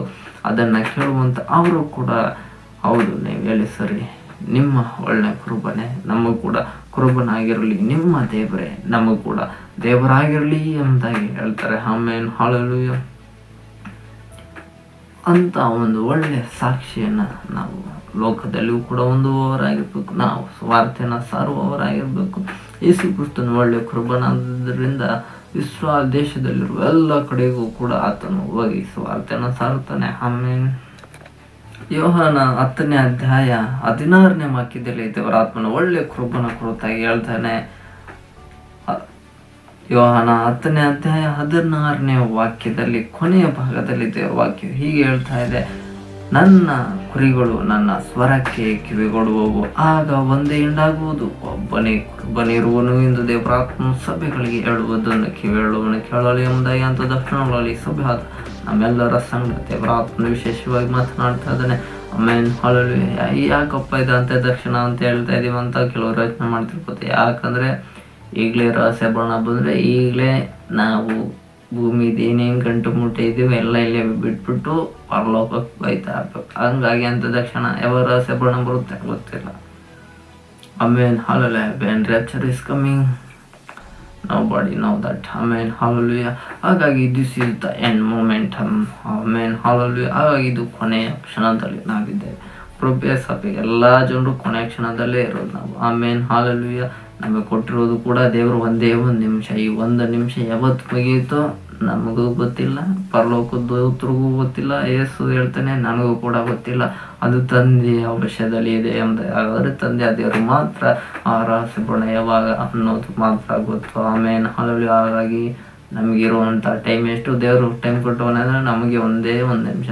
ಹಾಗಾದರೆ ಧರ್ಮಶಾಸ್ತ್ರ ಸಭೆಗೆ ಇನ್ನೂ 7 ವರ್ಷ ಟೈಮ್ ಕೊಟ್ಟಿದ್ದಾನೆ. ಸ್ತೋತ್ರ. ಅವ್ರಿಗದು 7 ವರ್ಷ ಟೈಮ್ ಇದೆ, ನಮಗೆ 7 ನಿಮಿಷನೂ ಇಲ್ಲ, ಬೇರೆ ಒಂದೇ ಒಂದು ನಿಮಿಷ. ಸಹಿತ ನಿನಗೆ ಇನ್ನೂ ಎಷ್ಟು ಟೈಮ್ ಐತೆ ಅಂತ ಕೇಳಿದ್ರೆ ಇನ್ನೂ ಅವನಿಗೆ 1007 ವರ್ಷ ಟೈಮ್ ಇದೆ. ಯಾಕೆಂದರೆ 1000 ವರ್ಷ ಬಂಧನದಲ್ಲಿ ಇರ್ತಾನೆ, 7 ವರ್ಷ ಉಪದ್ರವ ಕಾಲದಲ್ಲಿ ಭೂಮಿ ಮೇಲೆ ಇರ್ತಾನೆ. ಇಲ್ಲಿ ಅವನಿಗೆ 1007 ವರ್ಷ ಟೈಮ್ ಐತೆ. ಅಲ್ಲಿವರೆಗೂ ಅವನು ಎಲ್ಲಿರ್ತಾನೆ? ಒಟ್ಟಲ್ಲಿ ಎಲ್ಲೋ ತಿರ್ಗಾಡ್ತಾನೆ ಇರ್ತಾನೆ ಅವನು ಬಿಟ್ಬಿಡೋಣ. ಆಮೇಲೆ ದೇವ್ರ ವಾಕ್ಯ ಕಡೆ ಬರೋಣ. ಹಾಗಾದರೆ ಒಳ್ಳೆ ಕುರುಬನ ಕ್ವಾಲಿಟಿ ಹಾಗಾದರೆ ಏನು ಎಂಬುದಾಗಿ ದೇವರು ಇಲ್ಲಿ ಹೇಳ್ತಾ ಇದ್ದಾನೆ. ಒಳ್ಳೆ ಕುರುಬನು ತನ್ನ ಕುರಿಗಳನ್ನು ಕರೀತಾನೆ. ಆ ಕುರಿಗಳು ಏನು ಮಾಡ್ತಾವೆ ಅಂದರೆ ಆತನ ಸ್ವರವನ್ನು ಕೇಳ್ತವೆ. ಆಮೇಲೆ ಹಲ್ಲೆಲೂಯಾ. ಒಳ್ಳೆ ಕುರುಬನು ಅಂದರೆ ನಮ್ಮ ಹೆಸರು ಆತನ ಮುಂದೆ ಹೋಗ್ತಾನೆ. ಆಮೇಲೆ ಹಲ್ಲೆಲೂಯಾ. ಈ ಕುರುಬನು ಮುಂದೆ ಹೋಗ್ತಾ ಇದ್ರೆ ಆತನ ಸ್ವರವನ್ನು ಕೇಳಿ ಹಿಂದೆ ಕುರಿಗಳು ಬರ್ತಾ ಇರ್ತವೆ. ಆಮೇಲೆ ಹಳ್ಳಿ ಕಡೆ ಎಲ್ಲ ಕುರಿಗಳಿಗೆ ಏನಂತಾರೆ, ಒಂದೊಂದು ಕುರಿಗೂ ಒಂದೊಂದು ಹೆಸರು ಇಟ್ಬಿಟ್ಟಿರ್ತಾರೆ ಹೋಗಿ. ಆಮೇಲೆ ಹಲ್ಲೆಲೂಯಾ. ಇನ್ನು ಇವತ್ತಿನ ಒಂದು ಕುರಿ ಹುಡ್ತಾ ಅನ್ಕೊಳ್ಳಿ, ಆ ಕುರಿಗೂ ಕೂಡ ಒಂದು ಹೊಸ ಹೆಸರು ಇಟ್ಟೇ ಬರ್ತಾರೆ, ಹೊಸ ನಾಮಕರಣ, ಇನ್ಮೇಲೆ ನಿನ್ನ ಹೆಸರು ಇದೆ ಅಂದಾಗಿ. ಆಮೇಲೆ ಆ ಹೆಸರು ಹಿಡಿದು ಕರೆದ್ರೆ ಸಾಕು, ಆ ಕುರಿನ ಆ ಕುರುಬನ ಹತ್ರನೇ ಓಡಾಡಿ ಬಂದ್ಬಿಡುತ್ತೆ. ಆಮೇಲೆ ಅಲ್ಲೆಲ್ಲ ಹಳ್ಳಿ ಕಡೆ ಎಲ್ಲ ನೋಡ್ಕೊಂಡ್ ಬಂದಿದ್ದೀವಿ, ದೇವ್ರಿಗೆ ಸ್ತೋತ್ರ. ಅವೆಲ್ಲ ಕುರಿಗಳು ಕುರುಬನ ಸ್ವರವನ್ನು ಕರೆಕ್ಟಾಗಿ ಫೈಂಡ್ ಔಟ್ ಮಾಡುತ್ತೆ. ಆಮೇಲೆ ಹಾಲಲ್ಲಿ ಹಾಗಾದ್ರೆ ಈಗ ನಾವು ಕೂಡ ಒಳ್ಳೆ ಕುರಿ ಆಗಬೇಕು ಅಂದರೆ ಒಳ್ಳೆ ಕುರುಬನಿಗೆ ಆತನ ಸ್ವರವನ್ನು ನಾವು ಕೇಳಬೇಕು. ಆಮೇಲೆ ಹಾಲಲ್ಲಿ ದಾನಿಯೇಲನು ದೇವರ ಸ್ವರವನ್ನು ಕೇಳಿದನು, ಯೋಸೇಫನು ದೇವರ ಸ್ವರವನ್ನು ಕೇಳಿದನು, ಅಬ್ರಹಾಮನು ದೇವರ ಸ್ವರವನ್ನು ಶಬ್ದವನ್ನು ಕೇಳಿದನು. ಆಮೇಲೆ ಮೋಶೆ ಕೂಡ ದೇವರ ಸ್ವರವನ್ನು ಕೇಳಿದನು. ಅವರು ದೇವರೇ ನಮ್ಮ ಸಂಗಡ ಮಾತನಾಡ್ತಾ ಇದ್ದಾರೆ ಎಂಬುದಾಗಿ ಅದನ್ನು ಗೊತ್ತಿಡಿದ್ರು. ಆಮೇಲೆ ಹಾಲಲ್ಲಿ ಸಮಯಗಳನ್ನು ಕೂಡ ದೇವರು ಕರೀತಾನೆ. ಆದರೆ ಸ್ಟಾರ್ಟಿಂಗಲ್ಲಿ ಸಮಯಗಳನ್ನು ಗೊತ್ತಾಗಲ್ಲ, ಆರಂಭದಲ್ಲಿ. ಯಾಕಂದ್ರೆ ಅವನು ಮಿನಿಮಮ್ 14 ವಯಸ್ಸಾಗಿರುತ್ತೆ. ಆದರೆ ಅವನ ಗುರು ಮುಂಚೆನೆ ಹೇಳ್ಕೊಟ್ಟಿರಲಿಲ್ಲ, ಅದೇ ಪ್ರಾಬ್ಲಮ್. ಅವನ ಗುರು ಯಾರು? ಸಮಯನ ಗುರು ಎಲಿಯ ಆಗಿರ್ತಾನೆ. ಆಮೇಲೆ ಎಲಿಯ ಮುಂಚೆನೆ ದೇವ್ರ ಸ್ವರ ಈ ರೀತಿಯಲ್ಲಿ ಬರುತ್ತೆ, ಈ ಸಹಾರ ಬರುತ್ತೆ, ಈ ರೀತಿಯಲ್ಲಿ ಮಾತನಾಡ್ತಾರೆ ಅಂದಾಗಿ ಎಲಿಯ ಹೇಳ್ಕೊಡ್ಬೇಕಾಯ್ತು. ಆದರೆ ಎಲಿಯ ಹೇಳ್ಕೊಟ್ಟಿರಲಿಲ್ಲ. ಯಾಕೆಂದರೆ ಎಲಿಯನ ಸಂಗಡ ಕೂಡ ದೇವ್ರು ಮಾತನಾಡ್ತಾನೆ. ಆಗ ಎಲಿಯನು ದೇವರ ಸ್ವರವನ್ನು ಫೈಂಡ್ ಔಟ್ ಮಾಡ್ತಾನೆ. ಆಮೇಲೆ ಹಾಲಲ್ಲಿ ಹೌದು, ನನ್ನ ಸಂಗಡ ದೇವ್ರು ಮಾತನಾಡ್ತಾ ಇದ್ದಾನೆ ಅನ್ನೋದನ್ನು ಅವನು ಕಂಡುಹಿಡಿತಾನೆ, ಗುರುತಿಡಿತಾನೆ. ದೇವರ ಸಂಗಡ ಏನು ಮಾತನಾಡಿದ್ದಾನೆ ಅದನ್ನು ಅವನ ಶಿಷ್ಯನಾದ ಸಮುವೇಲನಿಗೆ ಹೇಳ್ಕೊಡ್ಬೇಕಾಯಿತು ಆರಂಭದಲ್ಲಿ. ಆದರೆ ಅವನು ಆರಂಭದಲ್ಲಿ ಹೇಳ್ಕೊಡಲ್ಲ. ಯಾವಾಗ ದೇವರು ಮಾತನಾಡಿ 3ನೇ ಸಾರಿ 2ನೇ ಸತಿ 3ನೇ ಸತಿ ಎಲ್ಲ ಮಾತಾಡುವಾಗ ಅವಾಗೇ ಹೇಳ್ಕೊಡ್ತಾನೆ. ಸಮುವೇಲನೇ, ನೀನೇನ ಇನ್ನೊಂದ್ಸತಿ ನಾನು ಇದೇ ಥರ ಇನ್ನೊಂದು ಕೇಳಿದ್ರೆ ಅದು ಕನ್ಫರ್ಮ್ ಆಗಿ ನಿನ್ನ ಸಂಗಡ ಯಾರು ಮಾತಾಡ್ತಿಲ್ಲ, ಲೋಕದವರು, ಪರಲೋಕದ ದೇವರೇ ನಿನ್ನ ಸಂಗಡ ಮಾತಾಡ್ತಾ ಇದ್ದಾನೆ, ನಿನ್ನ ದಾಸನು ಕಾದಿದ್ದಾನೆ ಎಂಬುದಾಗಿ ನೀನು ಹೇಳು, ನಿನ್ನ ಸಂಗಡ ನಿನ್ನ ದೇವರು ಮಾತನಾಡ್ತಾನೆ ಎಂಬುದಾಗಿ ಅವಾಗ ಹೇಳ್ಕೊಡ್ತಾನೆ. ಅಲ್ಲಿವರು ಗುರು ಹೇಳ್ಕೊಟ್ಟಿಲ್ಲ, ಹಂಗಾಗಿ ಗುರುದೇ ತಪ್ಪಲ್ಲಿ. ಆಮೇಲೆ ಅಲ್ಲಿ ಯಾಕಂದರೆ ಅವ್ನಿಗೆ 14 ವಯಸ್ಸಂದರೆ ಹತ್ತತ್ರ LKG UKGಯಲ್ಲಿ ಲೋಕದ ಅಕ್ಷರಗಳನ್ನ ಹೇಳ್ಕೊಡೋ ವಯಸ್ಸಲ್ಲೇ ಎಷ್ಟು ಆಗಲೇ 10, 7, 8, 6ನೇ ವಯಸ್ಸಲ್ಲೆಲ್ಲ ಲೋಕದ ಓದನ್ನು ಹೇಳ್ಕೊಡ್ತಾರೆ. ಆದರೆ ಪರಲೋಕದ ಓದು ಇನ್ಮೇಲೆ ನೀವು ಚಿಕ್ಕ ಮಗುವಾಗಲೇ ಇರುವಾಗಲೇ ನಿಮ್ಮ ಮಕ್ಕಳು ನೀವು ಹೇಳ್ಕೊಡ್ಬೇಕಿಲ್ಲ. ಅಂದರೆ ಹೇಳ್ಕೊಟ್ಟಿಲ್ಲ ಅಂದರೆ ನೀವೇ ಹೊಣೆ ಎಂಬುದಾಗಿ ದೇವ್ರು ನಿಮ್ಮ ಹೆಸರನ್ನೇ ಬರ್ತಿರ್ತಾನೆ. ಆ ತಂದೆ ತಾಯಿಗಳದ್ದೇ ನಂಬರ್ 1. ಆಮೇಲೆ ಹಾಲಲ್ಲಿ ಯಾಕಂದರೆ ಮೊದಲನೇ ಪಾಠಶಾಲೆ ಯಾವುದು? ಮನೆ ಅಂತ ಹೇಳ್ತಾರೆ. ಆಮೇಲೆ ಮನೆಯಲ್ಲಿ ನೀವು ಏನು ಹೇಳ್ಕೊಡ್ಬೇಕು? ABCD EFZ ಇವೆಲ್ಲ ಹೇಳ್ಕೊಂಡು ಕೂತ್ಕೊಂಡ್ರೆ ಪರಲೋಕದಲ್ಲಿ ಸೇರಲ್ಲ. ಇವಾಗ ದೇವ್ರ ವಾಕ್ಯ ದೇವ್ರ ವಿಷಯವನ್ನು ಹೇಳ್ಕೊಟ್ರೆ ಮಾತ್ರನೇ ಪರಲೋಕದಲ್ಲಿ ಸೇರ್ತಾರೆ. ಲೋಕದ ವಿಷಯಗಳನ್ನು ಹೇಳ್ಕೊಟ್ರೆ ಲೋಕದಲ್ಲಿ ಎಷ್ಟು ವರ್ಷ ಬದುಕ್ತಾರೆ? 60, ಬಲ ಹೆಚ್ಚಿದ್ರೆ 80, ದೇವ್ರ ಕೃಪೆ ಇದ್ದರೆ ಇನ್ನೂ ಜಾಸ್ತಿ ಆಗ್ಬೋದು, ದೇವ್ರ ಕೃಪೆ ಇಲ್ಲ ಅಂದರೆ ಇನ್ನೂ ಕಡಿಮೆನೇ ಆಗ್ಬಿಡ್ಬೋದು. ನಮ್ಗೆ ಗೊತ್ತಿಲ್ಲ, ದೇವರೊಬ್ಬರಿಗೆ ಗೊತ್ತು. ಆಮೇಲೆ ಹಾಲಲ್ಲಿ ಹಾಗಾದರೆ ತಂದೆ ತಾಯಿಗಳಾದ ನೀವು ನಿಮ್ಮ ಮಕ್ಕಳಿಗೆ ಪರಲೋಕದ ಓದನ್ನು ಹೇಳ್ಕೊಡ್ತಾ ಇದ್ರು, ಲೋಕದ ಓದನ್ನು ಹೇಳ್ಕೊಡ್ತಾ ಇದ್ರು, ನಿಮ್ಮನ್ನು ನೀವು ಪರಿಶೀಲಿಸ್ಕೊಳ್ಳಿ. ಯಾಕಂದರೆ ದೇವರು ನಿಮ್ಮ ಬಳಿಯಲ್ಲಿ ಆತನ ಲೆಕ್ಕ 100% ಕೇಳ್ತಾನೆ. ಯಾರನ್ನೂ ಬಿಡಲ್ಲ, ನಮ್ಮನ್ನು ಬಿಡಲ್ಲ, ಎಲ್ಲರನ್ನೂ ಬಿಡಲ್ಲ. ಎಲ್ರಿಗೂ ಕೂಡ ಯಾರ್ಯಾರಿಗೆ ಏನೇನು ಜವಾಬ್ದಾರಿನ ಕೊಟ್ಟಿದ್ದಾನೋ ಅವರ ಬಳಿಯಲ್ಲಿ ಅದರ ಲೆಕ್ಕವನ್ನು ಕೇಳ್ತಾನೆ ಎಂದು ದೇವರು ಆತ್ಮನ ಸಭೆಗಳಿಗೆ ಹೇಳುವುದನ್ನು ಕಿವಿಯಲ್ಲವನು ಕೇಳಲಿ. ಅದನ್ನು ನಂಬುವ ಮಾತ್ರ ನಾವು ಕರುವನ್ನು ತಟ್ಟುತ್ತಾ ದೇವರು ನನ್ನ ಮಹಿಮೆ ಪಡಿಸುವರಾಯವನು. ಆಮೇಲೆ ಹಲ್ಲೆಲೂಯಾ. ಈಗ ದೇವ್ರಿಗೆ ವಾಕ್ಯದಲ್ಲಿ ಹೇಳ್ತಾ ಇದ್ದಾನೆ, ನನ್ನ ಕುರಿಗಳು ನನ್ನ ಸ್ವರಕ್ಕೆ ಕಿವಿ ಕೊಡುತ್ತೆ. ಅಬ್ರಹಾಮನು ದೇವರ ಸ್ವರವನ್ನು ಕೇಳಿ ಅದಕ್ಕೆ ಕಿವಿಗೊಟ್ಟನು. ಮೋಶೆ ದೇವರ ಸ್ವರವನ್ನು ಕೇಳಿ ಕಿವಿಗೊಟ್ಟು ಅದರಂತೆ ನಡೆದನು, ಜೀವಿಸಿದನು. ಹೀಗೆ ಅನೇಕ ಭಕ್ತರು ದೇವರ ಸ್ವರವನ್ನು ಕೇಳಿ ಅದಕ್ಕೆ ವಿಧೇಯರಾಗಿ ನಡೆದರು. ಆಮೇಲೆ ಹಾಲಲ್ಲಿ ಯೇಸು ಮಾತನಾಡುವಾಗಲೂ ಕೂಡ ಯೇಸುವಿನ ಶಿಷ್ಯರು ಆತನ ಸ್ವರಕ್ಕೆ ಕಿವಿಗೊಟ್ಟು ವಿಧೇಯರಾಗಿ ನಡೆದರು. ಆಮೇಲೆ ಹಾಲಲ್ಲಿ ಅದರಲ್ಲೂ ಕೂಡ ಒಬ್ಬ ಇಸ್ಕರಿಯೋತ ಯೇಸುಗೆ ಎದುರು. ಆಮೇಲೆ ಹಾಲೆಲೂಯಾ. ಹೀಗೆ ದೇವರ ಸ್ವರಕ್ಕೆ ವಿರುದ್ಧವಾಗಿ ನಡೆಯೋರು ಇರ್ತಾರೆ, ದೇವರ ಸ್ವರಕ್ಕೆ ವಿಧೇಯರಾಗಿ ನಡೆಯೋರು ಕೂಡ ಇರ್ತಾರೆ. ಆಮೇಲೆ ಹಾಲೆಲೂಯಾ. ಹಾಗಾಗಿ ನಿಮ್ಮ ಫ್ರೆಂಡ್ಶಿಪ್ ವಿಧೇಯರಾಗೋರೊಟ್ಟಿಗೆ ಇರಲಿ. ಆಮೇಲೆ ಹಾಲೆಲೂಯಾ. ಅವಿಧೇಯರಾಗಿ ನಡೆಯೋರೊಟ್ಟಿಗೆ ಬೇಡ. ಆಮೇಲೆ ಹಾಲೆಲೂಯಾ. ಹಾಗಾಗಿ ದೇವರ ಸ್ವರವನ್ನು ನಾವು ಕೇಳಬೇಕು, ಅದನ್ನು ಫೈಂಡ್ ಔಟ್ ಮಾಡಬೇಕು, ಅದನ್ನು ಕಂಡುಹಿಡಿಯುವವರಾಗಿರ್ಬೇಕು. ನಮ್ಮ ದೇವರೇ ನಮ್ಮ ಸಂಗಡ ಮಾತನಾಡ್ತಾ ಇದ್ದಾನೆ ಅನ್ನೋದು ನಮಗೆ ಕನ್ಫರ್ಮ್ ಆಗಲೇಬೇಕು. ಆಮೇಲೆ ಹಾಲೆಲೂಯಾ. ಇಲ್ಲ ಅಂತ ಅಂದರೆ ಸೈತಾನನು ಬಂದು ಕೂಡ ಕೆಲವು ಬಾರಿಯಲ್ಲಿ ಮಾತನಾಡ್ತಾನೆ. ಆಮೇಲೆ ಅವಳ ಹತ್ರ ಯಾರು ಬಂದು ಮಾತಾಡಿದ್ದು? ಸೈತಾನನೇ ಬಂದು ಮಾತಾಡಿದ್ದು. ಆಮೇಲೆ ಹಲ್ಲೆಲೂಯಾ. ಅವ್ವ ನಿನಗೆ ಯಾವ ಮರದನ್ನು ತಿನ್ಬಾರ್ದು ಅಂತ ಹೇಳಿದಾನೆ ದೇವರು. ಅಂದರೆ ಎಷ್ಟು ನೈಫ್ ಆಗಿ ಎಷ್ಟು ಸ್ವೀಟಾಗಿ ಸೈತಾನ ಮಾತಾಡ್ತಾನೆ ಅಂದರೆ ಹಂಗೆ ಮಾತಾಡ್ತಾನೆ ದೇವರು. ನೈಫ್ ಸ್ವೀಟ್ ಏನಿಲ್ಲ, ಕರೆಕ್ಟಾಗಿ ಹೆಂಗೆ ಮಾತಾಡಬೇಕು ಹಂಗೆ ಮಾತಾಡ್ತಾರೆ. ಆಮೇಲೆ ಹಲ್ಲೆಲೂಯಾ. ಪ್ರಕಟಣೆಯಲ್ಲಿ ದೇವರ ಶಬ್ದ ಯಾವ ರೀತಿ ಇರುತ್ತೆ? ಜಲ ಪ್ರವಾಹದ ಘೋಷದಂತೆ ಆತನ ಶಬ್ದವಿರುತ್ತದೆ, ತುತ್ತೂರಿಯ ಧ್ವನಿಯಂತೆ ಕೂಡ ಆತನ ಶಬ್ದ ಇರುತ್ತೆ. ಅನೇಕ ವಿಧದಲ್ಲೂ ನಮ್ಮ ದೇವರು ಮಾತನಾಡಲು ಶಕ್ತನಾದ ದೇವರಾಗಿದ್ದಾನೆ. ಅದರಿಂದ ಆತನು ಯಾವ್ಯಾವ ರೀತಿಯಲ್ಲಿ ಯಾವಾಗ ಹೆಂಗೆ ಮಾತನಾಡ್ತಾನೋ ಅನ್ನೋದನ್ನು ಕೂಡ ನಾವು ಫೈಂಡ್ ಔಟ್ ಮಾಡ್ಬೇಕು, ಅದನ್ನು ಗುರುತಿಡಿಯೋರಾಗಿರ್ಬೇಕು. ಆಮೇಲೆ ಹಲ್ಲೆಲೂಯಾ. ನಾವು ಕೂಡ ಆತನ ಒಳ್ಳೆ ಕುರಿ ಆಗ್ಬೇಕಂದ್ರೆ ಏನು ಮಾಡ್ಬೇಕು? ಆತನ ಸ್ವರವನ್ನು ನಾವು ಕಿವಿಗೊಟ್ಟು ಕೇಳುವವರಾಗಿರ್ಬೇಕು. ಆಮೇಲೆ ಹಲ್ಲೆಲೂಯಾ. ನಾವು ಆತನನ್ನು ಹಿಂಬಾಲಿಸಬೇಕು. ಆಮೇಲೆ ಹಲ್ಲೆಲೂಯಾ. ಯಾವಾಗ ನಾವು ಆತನನ್ನು ಹಿಂಬಾಲಿಸ್ತೇವೋ ಒಳ್ಳೆಯ ಮೇವನ್ನು ನಾವು ಕಂಡುಕೊಳ್ಳುತ್ತೇವೆ. ಇಲ್ಲದಿದ್ದರೆ ಕೆಟ್ಟ ಮೇವೇ ನಮಗೆ ಸಿಗೋದು. ಅಂದರೆ ಕೆಟ್ಟ ಮೇವು ಸೈತಾನನು ಅಂಥ ಕುರಿಗಳಿಗೆ ಕೊಟ್ಬಿಡ್ತಾನೆ. ಆಮೇಲೆ ಹಲ್ಲೆಲೂಯಾ. ಯೇಸುವಿನ ಶಿಷ್ಯನಾದ ಯೋಹಾನನು ಹೇಳ್ತಾ ಇದ್ದಾನೆ ಈ ವಾಕ್ಯದಲ್ಲಿ, ನನ್ನ ಕುರಿಗಳು ನನ್ನ ಸ್ವರಕ್ಕೆ ಕಿವಿಗೊಡುತ್ತೆ. ಹಾಗಾದರೆ ನೀವು ದೇವರ ಸ್ವರವನ್ನು ಕೇಳಿದ್ದೀರೋ ಇಲ್ವೋ ಎಂಬುದನ್ನು ನಿಮ್ಮನ್ನು ನೀವು ಪರೀಕ್ಷಿಸಿಕೊಳ್ಳಿ. ಈಗಲೂ ಕೂಡ ದೇವರು ತನ್ನ ವಾಕ್ಯದ ಸ್ವರದ ರೂಪದಲ್ಲಿ ನಿಮ್ಮ ಸಂಗಡ ಆತನು ಮಾತನಾಡ್ತಾ ಇದ್ದಾನೆ. ಈ ವಾಕ್ಯಗಳಿಗಾದರೂ ನೀವು ಏನು ಮಾಡಬೇಕು? ಇದೇರಾಗಬೇಕು, ಮಾನಸಾಂತರ ಪಡಬೇಕು. ನಿಮ್ಮ ಪಾಪಗಳನ್ನು ಬಿಟ್ಟು ಪರಿಶುದ್ಧವಾಗಿ ಇನ್ನು ಮುಂದೆ ದೇವರೇ, ನಾನು ನಿನಗಾಗಿ ಜೀವಿಸ್ತೇನೆ, ನಿನಗಾಗಿ ಬದುಕುತ್ತೇನೆ, ನನ್ನ ಜೀವಿತವನ್ನು ನಿನಗೆ ಅರ್ಪಿಸ್ತೇನೆ, ನಿನ್ನ ಮಗನಾಗಿ ನಿನ್ನ ಮಗಳಾಗಿ ನಾನು ಜೀವಿಸ್ತೇನೆ ಎಂಬುದಾಗಿ ನಮ್ಮ ಜೀವಿತವನ್ನು ಕ್ರಿಸ್ತ ಯೇಸುವಿನ ಕೈಗೆ ನಾವು ಒಪ್ಪಿಸಿಕೊಡ್ಬೇಕು. ಆಮೇಲೆ ನಮ್ಮ ಹೃದಯದಲ್ಲಿ ಯೇಸುವೆ ನೀನು ನನಗೆ ದೇವರಾಗಿದ್ದು ನನ್ನ ಹೃದಯದಲ್ಲಿ ನೀನು ವಾಸ ಮಾಡು ಎಂಬುದಾಗಿ ನಾವು ಬಾಯಿ ಬಿಟ್ಟು ಯಾವಾಗ ಅರಿಕೆ ಮಾಡುತ್ತೇವೆ ಆಗ ನಮ್ಮ ದೇವರು ನಮ್ಮ ಹೃದಯದಲ್ಲಿ ಬಂದು ವಾಸ ಮಾಡುವವನಾಗಿರ್ತಾನೆ. ಆತನು ನಮಗೆ ದೇವರಾಗಿ ಇರುತ್ತಾನೆ. ಆತನು ನಮಗೆ ದೇವರಾಗಿರುವುದಾದರೆ ಆತನಿಗೆ ನಾವು ಮಗಳಾಗಿರುತ್ತೇವೆ ಎಂದು ದೇವರಾತ್ಮನ ಸಭೆಗಳಿಗೆ ಹೇಳುವುದನ್ನು ಕೇಳಲಿ. ಆಮೇಲೆ ಹಲ್ಲೆಲೂಯಾ. ಆದ ಕಾರಣ ನಾವು ಪ್ರತಿದಿನವೂ ದೇವರ ಸ್ವರವನ್ನು ಕೇಳಬೇಕು. ಹಾಗಾದರೆ ದೇವರ ಸ್ವರವನ್ನು ಕೇಳದೇ ಇರುವಂಥವ್ರು ಲೋಕದಲ್ಲಿ ಸೈತಾನನ ಸ್ವರ 100% ಕೇಳಿರ್ತಾರೆ. ಆಮೇಲೆ ಅದು ಯಾವ್ಯಾವ ರೀತಿಯಲ್ಲಿ ಅಂತ ಹೇಳ್ತೀವಿ. ಆಮೇಲೆ ಹಲ್ಲೆಲೂಯಾ. ಕೆಲವರು ಧಾರಾವಾಹಿಗಳ ಸ್ವರ ಕೇಳಿದ್ದಾರೆ, ಕೆಲವರು ಫಿಲಮ್ ಸ್ವರ ಕೇಳಿರ್ತಾರೆ, ಕೆಲವರು IPL ಸ್ವರ ಕೇಳಿರ್ತಾರೆ, ಕೆಲವರು ಲೋಕದಲ್ಲಿ comedy show, Bigg Boss show, ಆ ಶೋ, ಈ ಶೋ, ಏನೇನು ಶೋ ಬಂದಿರ್ತವೆ, ಇವೆಲ್ಲವೂ ಸೈತಾನನ ಸ್ವರಗಳಾಗಿರ್ತವೆ. ಇಂಥ ಸ್ವರಗಳನ್ನು ಕೇಳಿದ್ದೀರಾ, ನೀವು ಮುಂದಕ್ಕೆ ಹೋಗ್ತೀರಾ ನರಕಕ್ಕೆ ಅಂತ.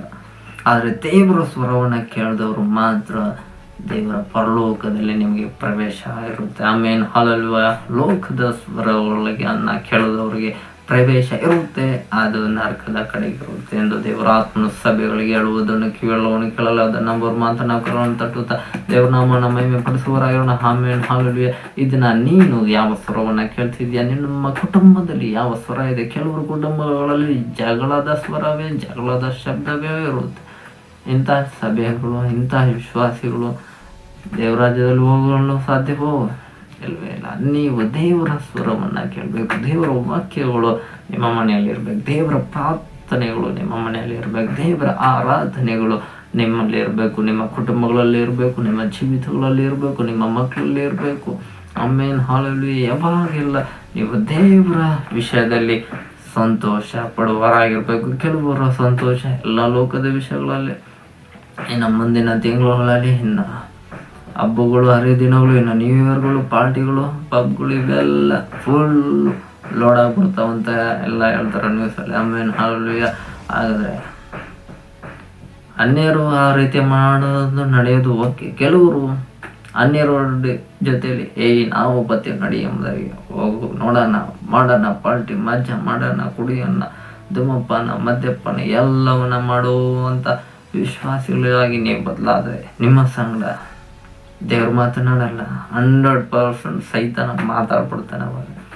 ಯಾಕಂದರೆ ನಿಮ್ಮ ಸ್ನೇಹಿತರ ಮುಖಾಂತರನೇ ಸೈತಾನ ಮಾತನಾಡ್ತಾನೆ. ಬಾ ಹೋಗೋಣ, ಮಜಾ ಮಾಡೋಣ, ಬಾ ಹೋಗೋಣ, ಲೋಕದ ವಿಷಯಗಳಲ್ಲಿ ನಾವು ಸಂತೋಷ ಪಡೋಣ. ಲೋಕದ ಆಡಂಬರ ಅದು ನಿಮ್ಮನ್ನು ನರಕಕ್ಕೆ ತಳ್ಳುವಂಥದ್ದಾಗಿದೆ ಎಂದು ದೇವರ ಆತ್ಮ ಸಭೆಗಳಿಗೆ ಹೇಳುವುದನ್ನು ಕೇಳಲಿ. ಆದ್ದರಿಂದ ಲೋಕದ ಸಂಬಂಧ ನಿಮಗಿರಬಾರ್ದು. ನಿಮಗೆ ಪರಲೋಕದ ದೇವರ ಸಂಬಂಧ ಇರಬೇಕು. ನೀವು ಪರಲೋಕದ ದೇವರ ಶಬ್ದವನ್ನ ಕಿವಿಗೊಟ್ಟು ಕೇಳುವವರಾಗಿರ್ಬೇಕು. ಆ ವಿಷಯವು ನಿಮ್ಮನ್ನ ದೇವರ ರಾಜ್ಯವನ್ನ ಸೇರಿಸುವಂಥದ್ದಾಗಿದೆ ಎಂದು ದೇವರಾತ್ಮನ ಸಭೆಗಳಿಗೆ ಹೇಳುವುದನ್ನು ಕಿವಿಯುಳ್ಳವನು ಕೇಳಲಿ. ಹಾಗಾದ್ರೆ ದೇವರು ಹೇಳ್ತಾ ಇದ್ದಾನೆ ಈ ವಾಕ್ಯದಲ್ಲಿ ಮುಂದುವರೆದು, ಆಗ ಒಂದೇ ಹಿಂಡಾಗುವುದು ಎಂದಾಗಿ. ಹಾಗಾದ್ರೆ ಒಂದೇ ಹಿಂಡಾಗುವಂತ ಸಂದರ್ಭಕ್ಕೆ ರಹಸ್ಯ ಪೂರ್ಣವೇ ಅದು ನಮಗೆ ಸೂಚನೆ ಆಗಿದೆ. ಯಾವಾಗ ರಹಸ್ಯ ಪೂರ್ಣ ಉಂಟಾಗುತ್ತಾ ಆಗ ಪರಲೋಕದಲ್ಲಿ ಯೇಸು ಕ್ರಿಸ್ತನನ್ನ ನಂಬಿ ರಕ್ಷಣೆ ಒಂದು ದೇಶಸ್ಥನ ಒಂದು ಪವಿತ್ರಾತ್ಮನ ಹೊಂದಿಕೊಂಡು ದೇವರ ವಾಕ್ಯದ ಪ್ರಕಾರ ನಡೆದು ಜೀವಿಸಿದಂತ ಎಲ್ಲಾ ಭೂನಿವಾಸಿಗಳು, ಎಲ್ಲಾ ದೇಶದ ಜನರು, ಎಲ್ಲ ಕುಲ ಭಾಷೆ ಜಾತಿ ಜನರು ನಾವೆಲ್ಲರೂ ಯೇಸುವಿನ ರಹಸ್ಯಪೂರ್ಣ ಒಂದೇ ಒಂದು ನಿಮಿಷದಲ್ಲಿ ಪರಲೋಕ ರಾಜ್ಯವನ್ನ ಸೇರ್ತೀವಿ. ಆಗ ನಾವೆಲ್ಲರೂ ಒಂದೇ ಹಿಂಡಾಗಿರುತ್ತೇವೆ.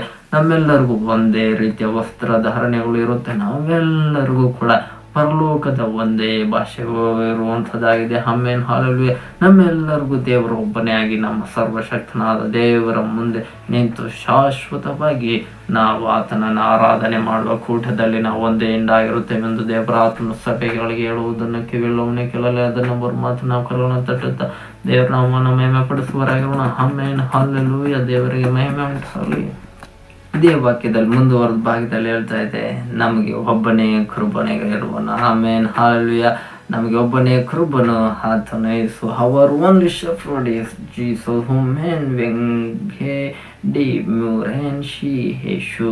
Amen, hallelujah.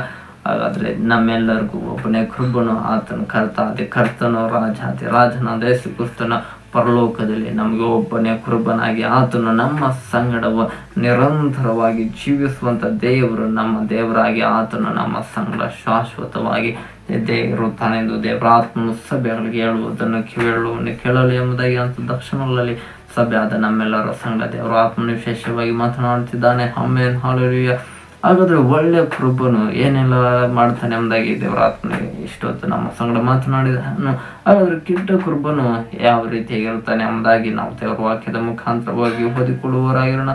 ಅದೇ ಯೋಹಾನ 10ನೇ ಅಧ್ಯಾಯ 12ನೇ ವಾಕ್ಯವನ್ನ ನಾವೆಲ್ಲರೂ ಓದಿಕೊಳ್ಳುವವರಾಗಿರೋಣ. ಜಾನ್ ಚಾಪ್ಟರ್ 10:12 ಅಲ್ಲಿ ದೇವರು ಸಭೆಯಾದ ನಮ್ಮೆಲ್ಲರ ಸಂಗಡ ಆತನು ಈ ರೀತಿಯಾಗಿ ಮಾತನಾಡ್ತಾ ಇದ್ದಾನೆ. But he that is an yearling and not the shepherd, whose own the sheep are not, seeth the wolf coming and leaveth and sheep and filleth, and the wolf catcheth them and scratcheth the sheep. ಯೋಹಾನ 10ನೇ ಅಧ್ಯಾಯ 12ನೇ ವಾಕ್ಯದಲ್ಲಿ ದೇವರ ಆತ್ಮನ ಸಭೆಯಾದ ನಮ್ಮೆಲ್ಲರ ಸಂಗಡ ಈ ರೀತಿ ಮಾತನಾಡ್ತಾ ಇದ್ದಾನೆ. ಕೂಲಿಯಾಳು ಕುರುಬನು ಕುರಿಗಳ ಒಡೆಯನು ಆಗಿರದೆ ತೋಳ ಬರುವುದನ್ನ ಕಾಣುತ್ತಲೇ ಕುರಿಗಳನ್ನ ಬಿಟ್ಟು ಓಡಿ ಹೋಗ್ತಾನೆ. ತೋಳವು ಅವಳನ್ನು ಹಿಡುಕೊಂಡು ಹಿಂಡನ್ನ ಚದುರಿಸುತ್ತದೆ. ಅವನು ಕುಳಿಯಾಳು, ಕುರಿಗಳ ಚಿಂತೆ ಅವನಿಗಿಲ್ಲ ಎಂದು ದೇವರಾತ್ಮನು ಸಭೆಗಳಿಗೆ ಹೇಳುವುದನ್ನು ಕಿವಿಯುಳ್ಳವನು ಕೇಳಲಿ. ಆದರೆ ಕೆಟ್ಟ ಕುರುಬನು ತೋಳ ಬರುವುದನ್ನ, ಸಿಂಹ ಬರುವುದನ್ನ ನೋಡ್ಬಿಟ್ಟು ಅವನಿಗೆ ಭಯ ಬರ್ತದೆ. ಅವನು ಭಯ ಪಡ್ಕೊಂಡು ಏನ್ ಮಾಡ್ತಾನೆ, ಕುರಿನೂ ಬೇಡ ಏನು ಬೇಡ, ನಮ್ಗೆ ಹಾಕಿದ ಸವಾಸ ಅಂತ ಹೇಳ್ಬಿಟ್ಟು ಅವನು ಕುರಿನ ಬಿಟ್ಬಿಟ್ಟು ಓಡೋಗ್ಬಿಡ್ತಾನೆ. ನಮ್ಗೆ ಕುರಿ ಬೇಡ ಅಂದಾಗ ಹೇಳಿ ಬಿಟ್ಬಿಡ್ತಾನೆ. ಹಾಗಾದ್ರೆ ಕೇಳುವ ಜೀವಿತಗಳಲ್ಲೂ ಹೇಗೆ ನಮ್ಗೆ ಇವ್ರು ಸಹಾಯ ಮಾಡ್ತಾರೆ, ಅವ್ರು ಸಹಾಯ ಮಾಡ್ತಾರೆ ಅಂದಾಗ ನಾವು ಅನ್ಕೊಂಡಿರ್ತೇವೆ. ಅವ್ರ ಸಹಾಯ ಎಲ್ಲ ತಪ್ಪೋದಾಗ್ಲ ನಮಗ್ ಗೊತ್ತಾಗುತ್ತೆ, ಇವನು ನಮ್ಗೆ ನಡು ನೀರು ಕೈ ಕೊಟ್ಟು ಹೊಟ್ಟೋಗ್ಬಿಟ್ಟ, ಈಗ ನಮ್ಗೆ ದೇವರ ಒಬ್ಬನೇ ಗತಿ ಅಂದಾಗ. ಆಮೇಲೆ ಹಾಗೆ ಸೈತಾನನು ಕೂಡ ಲೋಕದ ಜನರಿಗೆ ಏನೇನೋ ಇಲ್ಲ ಲೋಕದ ವಿಷಯಗಳಲ್ಲಿ ಸಂತೋಷ ಪಡಿಸ್ಬೇಕು, ಅದೆಲ್ಲ ವಿಷಯಗಳಲ್ಲಿ ಸಂತೋಷ ಪಡಿಸಿ ಅವ್ರನ್ನ ಮುಂದೆ ಒಂದಿನ ನರಕಕ್ಕೆ ಅವನ ಜೊತೆ ಕರ್ಕೊಂಡು ಹೋಗೋಕ್ಕೋಸ್ಕರ ಅವನು ಇದೆಲ್ಲ ಪ್ಲಾನ್ಗಳನ್ನ ರೂಪಿಸ್ಕೊಡ್ತಾ ಇದ್ದಾನೆ. ಆಮೇಲೆ ಲೋಕದ ವಿಷಯಗಳಲ್ಲಿ ಲೋಕದ ಜನರನ್ನ ಅವನು ಸಂತೋಷ ಪಡಿಸ್ತಾ ಇದ್ದಾನೆ. ಆಮೇಲೆ ಹಾಲಲ್ಲಿ ಆದ್ರೆ ಅವ್ರಿಗೆ ಗೊತ್ತಿಲ್ಲ ಸೈತಾನ ಕೆಟ್ಟ ಕುರ್ಬ ಅನ್ನೋದು ಗೊತ್ತಿಲ್ಲ. ಆಮೇಲೆ ಹಾಲಲ್ಲಿ ಸೈತಾನನು ಅವರ ಕಣ್ಣುಗಳನ್ನು ಕೂಡ ಮಾಡಿದ್ದಾನೆ. ದೇವರಿಗೆ ಸೋದ ನಮಗಾದ್ರೂ ನಮ್ಮ ದೇವರು ನಮ್ಮ ಆತ್ಮಿಕ ಕಣ್ಣುಗಳನ್ನು ಓಪನ್ ಮಾಡಿರುವುದರಿಂದ ನಾವು ಒಳ್ಳೆ ಕೃಪಣೆ ಯಾರು ಎಂಬುದಾಗಿ ಗುರುತು ಹಿಡಿಯುವಂತೆ ದೇವರು ನಮಗೆ ಕೊಟ್ಟ ಅವಕಾಶಕ್ಕಾಗಿ ದೇವರಿಗೆ ಸ್ತೋತ್ರವನ್ನು ಸಲ್ಲಿಸೋಣ. ಅದನ್ನ ಮಾತನ್ನ ಕರವನ್ನು ತಟ್ಟುತ್ತಾ ದೇವ್ರ ನಾಮವನ್ನು ಮಹಿಮೆ ಪಡಿಸುವರಾಗೋಣ. ಆಮೇಲೆ ಹಾಲಲ್ಲಿ ಯಾಕೆಂದ್ರೆ ದೇವ್ರ ವಾಕ್ಯವನ್ನು ನಾವು ನಂಬಬೇಕು. ಆಮೇಲೆ ಹಾಲಲ್ಲಿ ಕ್ರಿಯೆ ಇಲ್ಲದ ನಂಬಿಕೆ ಅದು ಸತ್ತದಾಗಿದೆ ಎಂಬುದಾಗಿ ದೇವ್ರ ವಾಕ್ಯ ಹೇಳುತ್ತೆ. ಹಾಗಾದ್ರೆ ದೇವ್ರ ವಾಕ್ಯವನ್ನು ನಂಬ್ತೇವಂದ್ರೆ, ನಾವು ಕ್ರಿಯೆ ರೂಪದಲ್ಲಿ ತೋರಿಸ್ತೇವಂದ್ರೆ ಒಂದು ಕರಗಳನ್ನು ತಟ್ಟುವುದು, ಅದ್ರ ಮುಖಾಂತರವಾಗಿ ಇದೊಂದು ಕ್ರಿಯಾ ರೂಪವಾಗಿ, ಹೌದು ನಾನು ದೇವ್ರ ವಾಕ್ಯವನ್ನು ನಂಬ್ತೇನೆ ಎಂಬುದಾಗಿ ನಾವು ಕ್ರಿಯಾ ರೂಪದಲ್ಲಿ ನಾವು ತೋರಿಸುವವರಾಗಿರ್ಬೇಕಾದ್ರು ದೇವರಿಗೆ ಮಹಿಮೆ ಉಂಟಾಗುವಂಥ ಸಂಗತಿ ಆಗಿರುತ್ತೆ. ಆಮೇಲೆ ಹಾಲೆಲೂಯಾ. ಸೈತಾನನು ಅವನು ಯಾವತ್ತಿದ್ರು ಕೆಟ್ಟ ಕುರುಬನು. ಲೋಕದ ಒಬ್ರಿಗೋಸ್ಕರವಾಗಿ ಅವನು ತನ್ನ ಪ್ರಾಣ ಕೊಟ್ಟಿಲ್ಲ, ಅವ್ರಿಗೋಸ್ಕರ ಏನು ಕೂಡ ಒಳ್ಳೆ ಕೆಲಸನೂ ಮಾಡಿಲ್ಲ, ಅವ್ರನ್ನ ಯಾರನ್ನು ಕೂಡ ಅವ್ನು ಕಾಪಾಡಿಲ್ಲ, ಕಾಪಾಡೋಕ್ಕಾಗೋದಿಲ್ಲ ಬಿಡಿ. ಆಮೇಲೆ ಹಾಲೆಲೂಯಾ. ಯಾಕಂದರೆ ಅವನು ಯಾರನ್ನೂ ಸೃಷ್ಟಿ ಮಾಡಿದ ಸೃಷ್ಟಿಕರ್ತಾನೆ ಅಲ್ಲ, ದೇವರೊಬ್ಬನೇ ಸೃಷ್ಟಿಕರ್ತಾನ. ಆಮೇಲೆ ಈ ಕೆಟ್ಟ ಕುರುಬನ ಆತನೇ 1ನೇ ವಾಕ್ಯದಲ್ಲಿ ದೇವ್ರ ವಾಕ್ಯ ಹೀಗೆ ಹೇಳುತ್ತೆ, ಕೆಟ್ಟ ಕುರುಬನು ಕಲ್ಲನ್ನು ಸುಳುಕೊಳ್ಳುವವನು, ಹಾಳು ಮಾಡುವವನು ಎಂಬುದಾಗಿ ದೇವ್ರ ವಾಕ್ಯ ಹೇಳುತ್ತೆ. ಆಮೇಲೆ ಹಾಗಾದ್ರೆ ಕೆಟ್ಟ ಕುರುಬನು ಎಲ್ಲ ಅನೀತಿಯನ್ನ ಮಾಡುವಂತ ಅವನಾಗಿರ್ತಾನೆ, ಆದ್ರೆ ಒಳ್ಳೆ ಕುರುಬನು ಎಲ್ಲ ನೀತಿಯುಳ್ಳ ಕಾರ್ಯಗಳನ್ನ ಮಾಡ್ತಾನೆ. ಕೆಟ್ಟ ಕುರುಬನು ಕಳ್ತನ ಮಾಡ್ತಾನೆ, ಅಂದ್ರೆ ಏನ್ ಬೇಕಾದ್ರೂ ಕಳ್ತನ ಮಾಡ್ಬೋದು. ಆಮೇಲೆ ಹಾಲೆಲೂಯಾ. ಕೆಟ್ಟ ಕುರುಬನು ತನ್ನ ಜನರಲ್ಲಿ ಕಳ್ತನ ಮಾಡುವಂತ ಬೋಧನೆನೇ ಬೋಧಿಸ್ತಾರೆ, ಅವ್ರ ಮಕ್ಕಳು ಏನಾಗ್ತಾರೆ, ಕಳ್ರೆ ಆಗ್ಬಿಡ್ತಾರೆ. ಆಮೇಲೆ ಹಾಲೆಲೂಯಾ. ಒಳ್ಳೆ ಕುರುಬನ ಆದ್ರೆ ಅವ್ರ ಮಕ್ಳಿಗೆ ಏನು ಹೇಳ್ಕೊಡ್ತಾರೆ, ಒಳ್ಳೆಯದನ್ನು ಹೇಳ್ಕೊಡ್ತಾರೆ. ಮಗಳೇ ನೀನು ಕಳ್ತನ ಮಾಡ್ಬಾರ್ದು, ಇದು ದೇವ್ರ ವಾಕ್ಯಕ್ಕೆ ವಿರೋಧವಾದದ್ದು ಎಂಬುದಾಗಿ ದೇವ್ರ ವಾಕ್ಯವನ್ನು ಹೇಳ್ಕೊಡ್ತಾರೆ. ಕೆಟ್ಟವರು ಕೆಟ್ಟದ್ದನ್ನೇ ಹೇಳ್ಕೊಡ್ತಾರೆ, ಒಳ್ಳೆಯವರು ಒಳ್ಳೆಯದನ್ನು ಹೇಳ್ಕೊಡ್ತಾರೆ. ಆಮೇಲೆ ಹಾಲೆಲೂಯಾ. ಅದರಿಂದ ದೇವ್ರು ಹೇಳ್ತಾನೆ, ಒಳ್ಳೆ ಬಾವಿಂದ ಒಳ್ಳೆಯ ಸಿಹಿ ನೀರೇ ಬರುತ್ತೆ, ಕೆಟ್ಟ ಬಾವಿಂದ ಕೆಟ್ಟ ಕಹಿ ನೀರೇ ಬರೋದು. ಆಮೇಲೆ ಹಾಲೆಲೂಯಾ. ನಾವು ದೇವರಲ್ಲಿ ಕ್ರಿಸ್ತನಲ್ಲಿ ಇರುವುದಾದರೆ, ಕ್ರಿಸ್ತನು ನಮಗೆ ಒಳ್ಳೆ ಕುರುಬನಾಗಿದ್ದಾನೆ. ಈ ಒಳ್ಳೆ ಕುರುಬನಿಂದ ನಾವು ಒಳ್ಳೆಯದನ್ನು ಹೇಳುವಳು ಸಾಧ್ಯ ಆಗುತ್ತೆ. ಕೆಟ್ಟ ಕುರುಬನಾದ ಸೈತಾನನಲ್ಲಿ ಕೆಲವರು ಇರ್ತಾರೆ, ಅವರು ಕೂಡ ಕೆಲವೊಂದು ಒಳ್ಳೇದು ಹೇಳ್ಬೋದು, ಆದರೆ ಅವರೆಲ್ಲ ಮಾಡುವಂಥದ್ದು ಕ್ರಿಯೆಗಳನ್ನು ನಾವು ಗಮನಿಸಿದ್ರೆ ಗೊತ್ತಾಗುತ್ತೆ. ಅವರ ಪ್ರತಿದಿನದ ಜೀವನ ಚರಿತ್ರೆ ಎಲ್ಲ ನಾವು ಪರಿಶೀಲಿಸಿದ್ರೆ ಗೊತ್ತಾಗುತ್ತೆ ಅವರು ಕೆಟ್ಟ ಕುರುಬನೇ ಅವ್ರ ಹಿಂದಿರೋದು. ಹಂಗಾಗಿ ಅವರು ಕೂಡ ಕೆಟ್ಟದ್ದ ಒಂದಲ್ಲ ಒಂದು ನಡೆಸ್ತಾರೆ. ಆಮೇಲೆ ಹಾಲೆಲೂಯಾ. ದೇವ್ರ ಜನರು ಹಿಂಸೆಗೆ ಒಳಗಾದ್ರು ಹೊರತು, ಆದರೆ ದೇವರು ಅವರ ಪರವಾಗಿದ್ದು ಅವ್ರಿಗೆ ಒಳ್ಳೆ ಕುರುಬನಾಗಿದ್ದು. ಇದುವರೆಗೂ ಇಸ್ರಾಯೇಲ್ ಜನರನ್ನ ದೇವರು ಸುರಕ್ಷಿತವಾಗಿ ಕಾಪಾಡಿ ನಡೆಸಿದ್ದಾನಂದ್ರೆ ಇಸ್ರಾಯೇಲ್ರು ಅವರು ದೇವರಿಗೆ ಜನರಾಗಿದ್ದಾರೆ. ಆದರೆ ಯೇಸುವನ್ನ ನಂಬಿರುವಂತ ನಾನು ನೀನು ದೇವರಿಗೆ ಜನರಲ್ಲ, ನಾವು ದೇವರ ಮಗನು ಮಗಳಾಗಿದ್ದೀವಿ. ಅಂದ್ರೆ ಇನ್ನು ಇಸ್ರಾಯೇಲ್ರಿಗಿಂತಲೂ 100 ಅಲ್ಲ ಕೋಟಿಯಷ್ಟು ಪಟ್ಟು ಹೆಚ್ಚಾಗಿ ದೇವರು ತನ್ನ ಮಕ್ಕಳಾದ ನಮ್ಮನ್ನ ಸುರಕ್ಷಿತವಾಗಿ ಕಾಪಾಡಿ ನಡೆಸುವವನಾಗಿರ್ತಾನೆ. ಅದು ನಂಬರ್ ಮಾತು ನಾವು ಕರಲನ್ನ ತಟ್ಟುತ್ತಾ ದೇವರು ನಮ್ಮನ್ನ ಮಹಿಮೆ ಪಡಿಸುವವರಾಗಿರೋಣ. ಆಮೇಲೆ ಹಾಲೆಲೂಯಾ. ಆದ್ರಿಂದ ಯೇಸು ಕ್ರಿಸ್ತನು ನಮಗೆ ಒಳ್ಳೆ ಕುರುಬನು, ನಾವು ಕೊರತೆ ಪಡುವುದೇ ಇಲ್ಲ ಎಂದು ದೇವರಾತ್ಮನು ಸಭೆಗಳಿಗೆ ಹೇಳುವುದನ್ನು ಕಿವಿಯುಳ್ಳವನು ಕೇಳಲಿ ಎಂಬುದಾಗಿ ಅಂತ ದರ್ಶನಗಳಲ್ಲಿ ಸಭೆಯಾದ ನಮ್ಮೆಲ್ಲರ ಸಂಗಡ ದೇವರಾತ್ಮನ ವಿಶೇಷವಾಗಿ ಮಾತನಾಡ್ತಾ ಇದ್ದಾನೆ. ಆಮೇಲೆ ಹಾಲೆಲೂಯಾ. ದೇವರಾತ್ಮನಿಗೆ ನಮ್ಮ ಎಲ್ಲ ವಿಷಯಗಳನ್ನ ನಾವು ಒಪ್ಪಿಸ್ಕೊಡೋಣ. ನಮ್ಮ ಜೀವಿತದಲ್ಲಿ ಏನೇ ಹೋರಾಟ ಕಷ್ಟ ಏನೇ ಇದ್ರೂ ಕೂಡ ನಮ್ಮ ದೇವರಿಗೆ ಒಪ್ಪಿಸ್ಕೊಡುವಾಗ ನಮ್ಮ ದೇವರು ನಮ್ಮ ವಿಷಯದಲ್ಲಿ ಆತನು ಕಾರ್ಯವನ್ನು ಮಾಡ್ತಾನೆ. ನಮಗೆ ಅಸಾಧ್ಯವಾದದ್ದನ್ನೆಲ್ಲ ಆತನು ಸಾಧಿಸಿ ಕೊಡುವವನಾಗಿರುತ್ತಾನೆ. ಆಮೇಲೆ ಹಾಲೆಲೂಯಾ. ನಾವು ದೇವರಿಗೆ ನಂಬಿಗಸ್ತರಾಗಿ ನಡೆಯುವವರಾಗಿರ್ಬೇಕು, ನೀತಿವಂತರಾಗಿ ನಾವು ನಡೆಯುವವರಾಗಿರ್ಬೇಕು. ದೇವರ ವಾಕ್ಯಕ್ಕೆ ವಿಧೇಯರಾಗಿ ನಡೆಯುವಾಗ ನಾವು ನಮ್ಮ ಕುಟುಂಬಗಳು ಕೂಡ ಆಶೀರ್ವದಿಸಲ್ಪಡುವಂತೆ ಕರ್ತನು ಖಂಡಿತವಾಗಿ ಆಶೀರ್ವಾದ ಮಾಡ್ತಾನೆ ಎಂದು ದೇವರಾತ್ಮನ ಸಭೆಗಳಿಗೆ ಹೇಳುವುದನ್ನು ಕಿವಿಯುಳ್ಳವನು ಕೇಳಲಿ. ನಂಬರ್ ಮಾತು ನಾವು ಕನ್ನಡ ದೇವರು ನಮ್ಮನ್ನು ಮಹಿಮೆ ಪಡಿಸುವವರಾಗೋಣ. ಆಮೇಲೆ ಹಾಲೆಲೂಯಾ. ದೇವರಾತ್ಮನಿಗೆ ಅದ್ಭುತವಾದ ಜೀವನ ವಾಕ್ಯದ ಮುಖಾಂತರ ಸಭೆಯಾದ ನಮ್ಮೆಲ್ಲರ ಸಂಗಡ ಮಾತನಾಡಿದ್ದಕ್ಕಾಗಿ ದೇವರಿಗೆ ಸ್ತೋತ್ರವನ್ನು ಸಲ್ಲಿಸುತ್ತಾ ನಾವು ಕಡೆ ಪ್ರಾರ್ಥನೆಯನ್ನು ಮಾಡಿಕೊಳ್ಳೋಣ. ಒಳ್ಳೆಯ ಪರಲೋಕದ ಒಳ್ಳೆಯ ಕುರುಬನಾದ ನಮ್ಮ ದೇವರೇ, ನಿಮಗೆ ಸ್ತೋತ್ರವನ್ನು ಸಲ್ಲಿಸ್ತೇವೆ. ಈ ದಿನ ನೀ ನಮಗೆ ಒಳ್ಳೆಯ ಕುರುಬನ ಇರುವುದಕ್ಕಾಗಿ ಸ್ತೋತ್ರ. ಹೌದು ದೇವರೇ, ಒಳ್ಳೆಯ ಕುರುಬನು ತನ್ನ ಕುರಿಗಳಿಗೋಸ್ಕರ ಪ್ರಾಣ ಕೊಡಲು ಕೂಡ ಆತನು ಯೋಚನೆ ಮಾಡೋದಿಲ್ಲ ಎಂಬುದಾಗಿ ಹೇಳಿದ್ದಕ್ಕಾಗಿ ಸ್ತೋತ್ರ. ಹೌದು ದೇವರೇ, ನಮಗೋಸ್ಕರ ನೀನು ಪ್ರಾಣ ಕೊಡುವುದಕ್ಕೂ ಕೂಡ ಯೋಚನೆ ಮಾಡದೆ ನಮಗೋಸ್ಕರ ನೀನು ಪ್ರಾಣವನ್ನು ಕೊಟ್ಟೆ. ಒಳ್ಳೆಯವರಿಗೋಸ್ಕರ ಪ್ರಾಣ ಕೊಡಲು ಯಾರು ಕೂಡ ಮುಂದೆ ಬರುವುದಿಲ್ಲ, ಆದರೆ ಕೆಟ್ಟವರಾದ ನಮಗೋಸ್ಕರ ನೀನು ಶಿಲುಬೆಯಲ್ಲಿ ಪ್ರಾಣ ಕೊಟ್ಟಿದ್ದಕ್ಕಾಗಿಯೇ ಸ್ತೋತ್ರವನ್ನ ಸಭೆಯಾಗಿ ನಾವು ನಿಮಗೆ ಸ್ತೋತ್ರವನ್ನ ಸಲ್ಲಿಸ್ತೇವೆ ದೇವರೇ. ಅಪ್ಪ, ಇಂಥವರಾದ ನಮಗೆ ನಿನ್ನ ಬೆಲೆ ಕಟ್ಟಲಾಗದ ರಕ್ಷಣೆಯನ್ನು ಕೊಟ್ಟೆ, ನಿನ್ನ ಕೃಪೆಯನ್ನು ಕೊಟ್ಟೆ, ನಿನ್ನ ಮಗನನ್ನು ಕೊಟ್ಟೆ, ನಿನ್ನ ಪರಿಶುದ್ಧಾತ್ಮನನ್ನು ಕೊಟ್ಟೆ, ಈ ದಿನ ನಿನ್ನ ವಾಕ್ಯವನ್ನು ಕೊಟ್ಟೆ. ಅದಕ್ಕಾಗಿ ಸ್ತೋತ್ರ. ಆದ್ರಿಂದ ನಾವು ಹೇಳ್ತೇವೆ ಸಭೆಯಾಗಿ, ನಮ್ಮ ದೇವರೇ, ನೀನು ನಮಗೆ ಒಳ್ಳೆ ಕೃಪೆಯನ್ನು ನಮ್ಮನ್ನ ಹಸಿರುಳ್ಳ ಹಾವಳಿನಲ್ಲಿ ತಂಗಿಸಿ ನೀ ನಡೆಸಿದ್ದಿ. ನಮಗೆ ಯೆಹೋವ ಈರೇ ಆಗಿದ್ದು ನಮ್ಮ ಅಗತ್ಯಗಳನ್ನೆಲ್ಲ ಪೂರೈಸಿದ್ದಿ. ಅದಕ್ಕಾಗಿ ಸ್ತೋತ್ರ. ಇದುವರೆಗೂ ನಮ್ಮನ್ನು, ನಮ್ಮ ಕುಟುಂಬಗಳನ್ನು, ಸಭೆಯನ್ನು ನೀನು ನಡೆಸಿದ ನಮ್ಮ ದೇವರೇ, ನಿಮಗೆ ಸ್ತೋತ್ರವನ್ನು ನಾವು ಸಲ್ಲಿಸ್ತೇವೆ.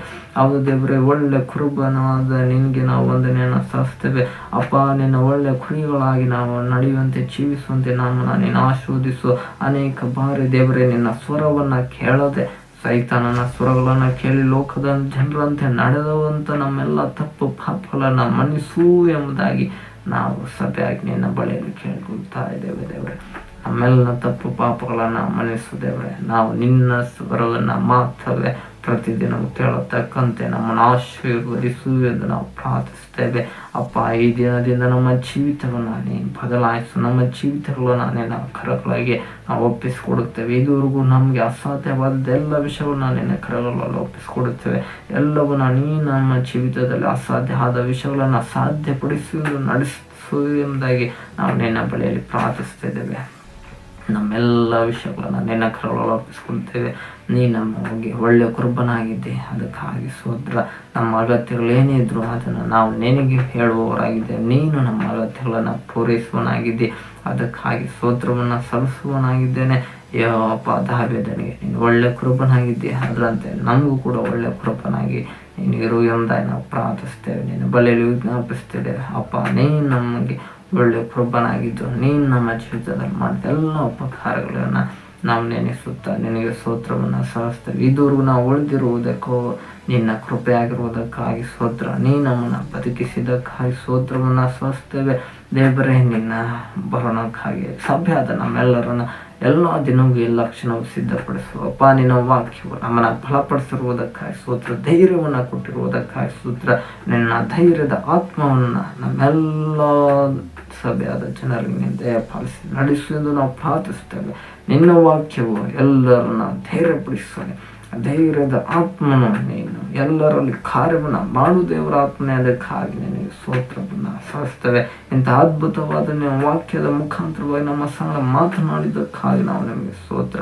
ನಿನ್ನ ವಾಕ್ಯಕ್ಕೆ ತಲೆಯವಾಗುತ್ತೇವೆ, ವಿಧೇಯರಾಗಿ ನಡೆಯುತ್ತೇವೆ, ಜೀವಿಸ್ತೇವೆ ಎಂಬುದಾಗಿ ನಮ್ಮನ್ನು ನಾವು ನಿಮಗೆ ಒಪ್ಪಿಸಿಕೊಡ್ತೇವೆ. ಎಲ್ಲ ಇಂಥ ವಾಕ್ಯವನ್ನು ನೀನು ಮಾತನಾಡಿದ್ದಕ್ಕಾಗಿ ಸ್ತೋತ್ರ. ಇನ್ನು ಮುಂದೆ ಇನ್ನೂ ಹೆಚ್ಚೆಚ್ಚಾಗಿ ನಮ್ಮ ಸಂಗಡ ನಿನ್ನ ವಾಕ್ಯದ ಮುಖಾಂತರವಾಗಿ ಮಾತನಾಡು. ನೀನೇ ಮಹಿಮೆ ಹೊಂದಬೇಕೆಂದು ಎಲ್ಲ ಘನ ಮಾನ ಮಹಿಮೆ ನಿನಗೆ ಸಲ್ಲಿಸುತ್ತಾ ಯೇಸುವಿನ ಹೆಸರಿನಲ್ಲಿ ಪ್ರಾರ್ಥಿಸಿ ಬಡಿಯೊಂದಿದ್ದೇವೆ ತಂದೆಯಾದ ದೇವರೇ, ಆಮೇನ್.